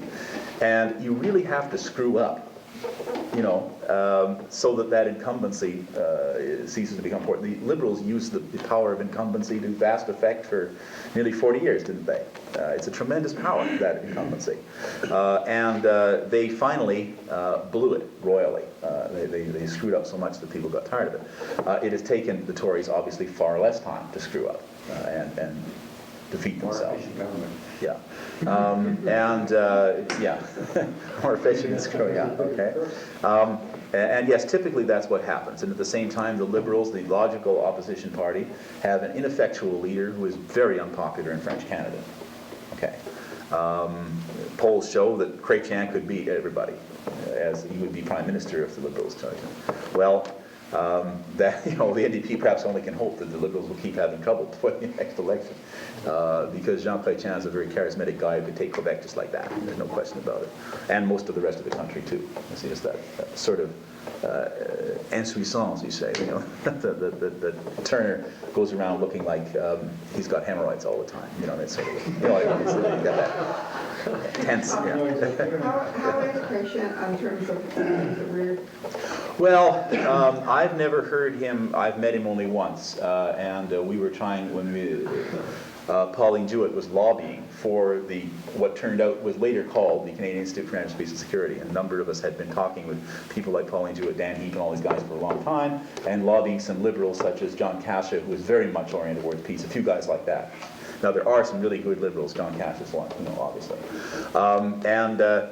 So we finally we at least got an ambassador for disarmament, you know, and that was a big thing. And then I said, well, you know, he can't even. We asked him to come and speak in Vancouver, and he said he couldn't because he didn't have the financial resources to. And so said at that point, Chrétien was in charge of Treasury Board. We were eating in the parliamentary restaurant, so. Pauline said, let's just go over. And I said, I guess we can bug Jean for a minute. You know, and he comes over and said, Jean, what about the budget for the ambassador for disarmament? He just looks up from his quiche and goes, budget? What's budget? You know? So I'm, of course, now Treasury Board always has to be hard-ass. That's the nature of the job, okay? But I am not sure that he really knows very much about these issues. I do know, however, that he is a very clever man. If it is to his political advantage to take a position to the left of Turner and Mulroney on these issues, he will do it. Okay, that is very clear. He is also a Trudeauite, and he went along, of course, with Trudeau's peace initiative and all of this, and respected Trudeau for that. I was 100% behind Trudeau in all his international things. So that's moderately hopeful. On the other hand, they're liberals. You know, what can I say? I shouldn't be that partisan, but having suffered through the likes while I was in Quebec of Bourassa and others, it's hard not to be cynical. Anyway, but sure, Chrétien would be a vast improvement for the Liberals, and in terms of somewhat of his position on these issues, undoubtedly an improvement. Couldn't help but be. Yeah, I was just going to ask, do you know what the NDP party is doing right now in the area of appropriate technology in individual provinces? And I will talk about that a bit if you promise never again to say the NDP party. Okay, that's something that, for those of us who've been in the NDP time, it's kind of noise, okay, because the P is party, okay, it's something that all right, no, it's something the other side always calls us the NDP party, and I get sort of, anyway, okay, sorry, just kidding, but, okay, as far as appropriate technology, look, there's a lot of talk about it at the grassroots level, but because, you see, I've talked with some people in the party. I mean, people like Dan Heap and so on. These guys are well aware of this. But that's not the kind of thing that's sort of front and center in the party now. Why not? Because what they're trying to do right now is to find big names to run as candidates. So it looks like there are people, if the government were elected, that actually can run something. Okay, and that's why they're interested in attracting people like Roy Romano, Dave Barrett, and so on, to run as federal candidates. And I haven't heard whether Romano's going to run federally. He's going to go for the Saskatchewan leadership. Okay, well he was obviously torn. I mean, there was no open secret that he was thinking which way he was going to go. Which he can have the Saskatchewan leadership on a platter, obviously. So that probably is what he's. But they're trying to get these people because one of the things that would happen if it came to an election, polls still look the way they look now. These guys, anybody with any experience in government, what are they going to do? They're going to screw up because they have no experience. Look what happened in BC. So you got to get people who were ministers in previous NDP governments on potential front bench people, and that's what they're concerned about now. Okay. The other thing is that the NDP policy, as you know, is made by the policy book in the conventions and then interpreted by the Federal Council and Congress. And that policy book is, a lot of it's very dated. A lot of it is kind of irrelevant, in fact, to a lot of things that are going on now. And the NDP has this institutional allergy to talking to outside experts. I talked about that last night. When they were responding to the white paper, there are 3 or 4 of us, people in my general field of defense and foreign policy, who have worked with the NDP for a long time, talked to people in the caucus and so on, Federal Council, on and on and on. And as far as I know from my contacts, it wasn't just me personally, but none of us got even a phone call in the process of making up that rather pitiful response to the white paper. That is a problem. And so when we're dealing with things like alternative technologies, where these guys basically are party organizers and they don't really know the cube root of SFA about this kind of stuff, there's got to be a conduit into there other than simply through the policy book and the resolution process of the Federal Convention. They have got to reach out and talk to some people who know what they're doing, or they're going to screw up like the NDP screwed up here. There are all sorts of people, for example, in the NDP who are also in the Department of Computer Science at UBC. I know a couple. And when they were setting up ICBC, they could have got that computer to work right instantly by getting the right people. Instead, they didn't listen to anybody's advice, and they bought a computer which could not communicate with the motor vehicle branch computer. That's just one silly little example of the kind of thing that happened. And they've got to stop doing that. Okay? They've got to stop and open up, and no more inside the caucus patchwork jobs about policy. Okay, that's got to stop. And if Ed Broadbent, I've already written Pauline Jewett a more in sorrow than in anger sort of letter about that response. And Dan Heap too. I'm just going to say, look guys, it's not just this. It's symptomatic of something broader. You've got to learn to reach out and talk to people who know what's going on. And if you don't, you may get in power, but you'll have one term, okay, and you'll blow it. So I hope we can do this. Now about the alternative energy thing specifically, yeah, there are people who are interested in the caucus.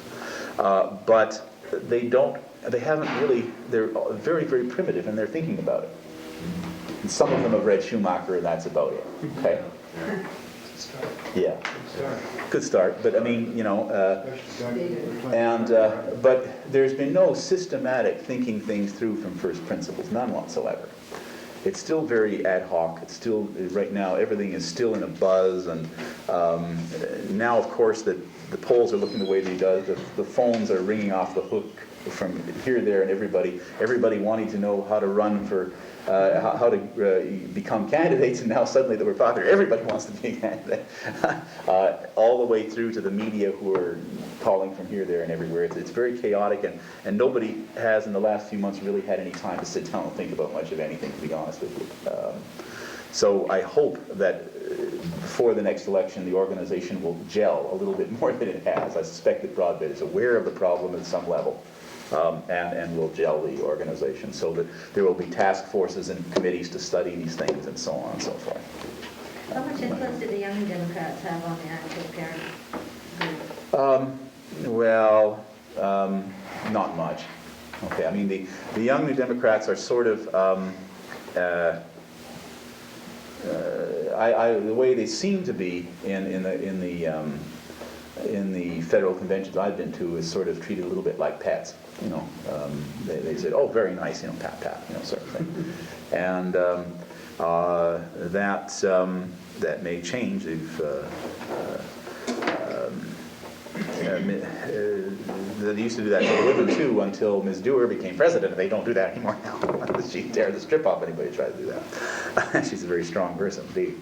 But there is, I think what's happened now is that there's still, people are still sort of pinching themselves, and they haven't really sort of sat down and thought through, gosh, what do, you know, the party has been so used to being in the role of distant and hopeless third that it really hasn't quite emotionally or intellectually come to grips with what it might be to be a possible government. And they're just beginning to come to grips with that. Some people are wondering if we should take a break. Oh, sorry, are we running? Yeah. Okay, well, you want to do that? And this has been so fascinating for me. I want to talk to you privately. Okay. Okay, let's take 10 and have a coffee. Things we absolutely always did was nobody ever went out to look for anybody until we checked every bar in a 15-mile radius. 95% of the time, that's where you found them before you went out on the slope. Okay. Does that take longer than it? It's a lot. In most places, it's a lot safer than going out on the slopes. Occasionally, not. Anyway. All right. Okay, I remember working on a TV show one time, and as a matter of fact, one of the things you never wanted to hear was, well, I'm on at 6 o'clock, it's only 2 o'clock now, I'll just stay down here in the bar. Anyway, okay. I guess, I don't know why, could we, excuse me? Hello? We're starting up. Anyway, okay, sorry. Yeah, I think we're actually running kind of late, and it's not because we're being sluggards. I was having a marvelous conversation about this project for a Peace Studies Resource Center here in Kootenay with Marjorie, so that's something that I hope we can move on. I felt, in fact, that we really do need to institutionalize the activities in this area a little more. As long as the University Center was here, there was a kind of a focus, but without that, we need something else. Basically something to keep the flame lit until such a time as higher education has a future in this area again, and then it can sort of, I think, you know, become part of that, or become nucleus for that. I've always felt that this area has more potential than almost any place in Canada to do something like that. And if on a regular basis we could have a summer peace conference here, bringing people not only from across Canada but around the world, you know, this would be something that would be, it strikes me, very worthwhile doing. And once people come here once, they'll come back. You know, you don't have to, once they see it. As a matter of fact, now that I can attract people very easily, when, of course, people say, "What's Nelson like?" I say, "That's where they shot Roxanne." And, you know, it'll be, yeah, I think that'll probably do it, because the beauty of this area is so staggering, of course. Okay, and that's one thing that I personally will try to be as involved, as somebody who's at a distance a bit, you know, in Vancouver.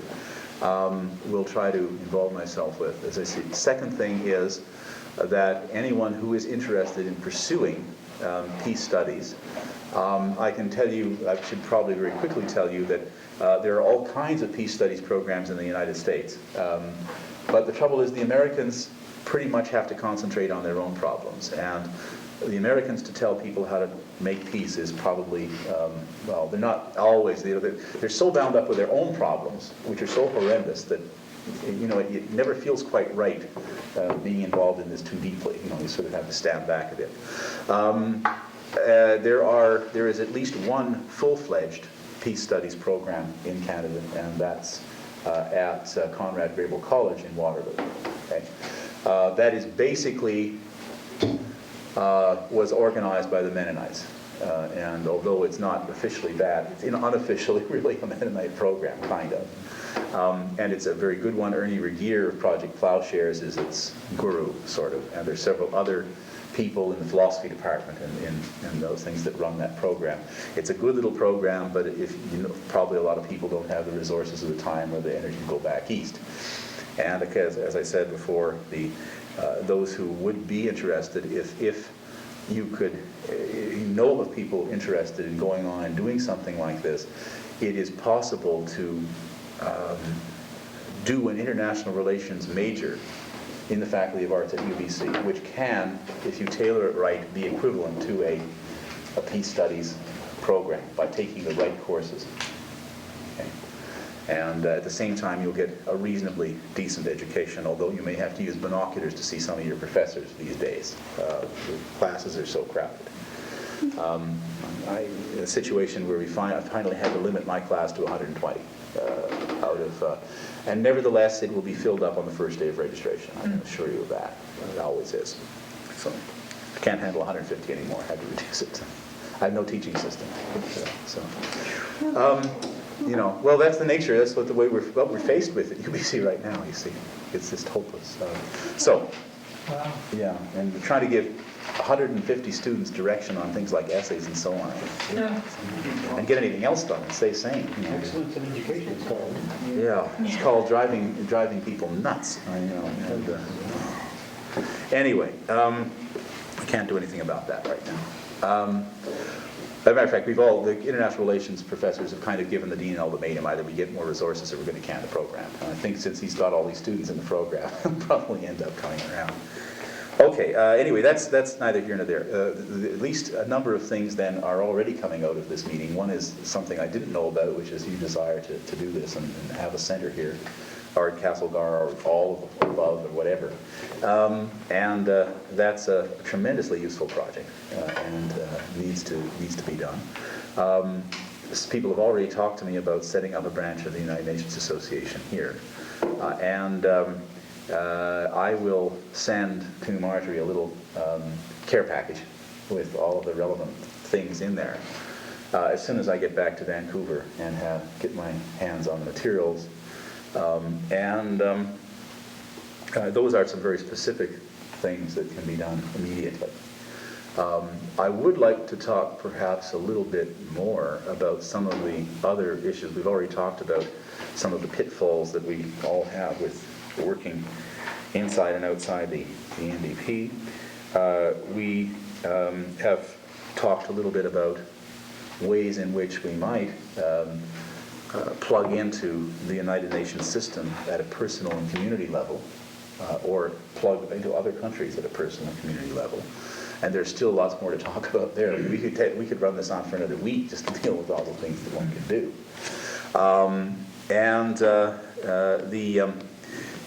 Gosh, I'm missing one category. It's slipped out of my mind here in front of me. The only thing we haven't really dealt with is we haven't stood back and asked ourselves, is there any real hope, and perhaps we could do that if you're interested in doing that, that anything substantially outside of Canada will change in a favorable way, that will make the addressing of these problems a little better. And I talked a bit about some of the intractable nature of the problems last night, and especially the way in which the two problems of the third world debt crisis and the arms race made it difficult or impossible to address these problems directly. That was, I think, a key thing. And obviously, one thing has happened in the time since I was down here 2 years ago. Was it 2 or 3 years ago? Immensely happy. And that is, of course, what turns out to be not a cosmetic, but an absolutely fundamental shift in Soviet leadership. And that is a key thing. And that shift is so fundamental that it's taken Western understanding quite a while to catch up with it. It is clearly the most important political event in the Soviet Union since the death of Stalin. There's no question about this whatsoever. And it means that at least one superpower is now beginning to ask if indeed the right questions have been asked all these years and the right issues have been addressed all these years. Now, then we've got the other superpower. And the question is how much, what's the situation there? And as an observer of long standing of the American political scene, someone who's lived down there off and on quite often, knows a lot of Americans and things, I can tell you that I can never remember a presidential election campaign which has gone on to this date prior to the election, this far towards the election, in which there is as little certainty as to the candidates from the two sides. I can't remember such a campaign. That at least in such ones as the 1960 and others, there were major candidates identified and the parties had been split into camps and there was some cohesiveness, and even if it wasn't clear which of these two would take it, it was clear that these were the choices. Nothing is clear now on either party. It is clear that most of the people who seem to be potential first-class candidates have, either by their own actions or by their own words, removed themselves from candidacy.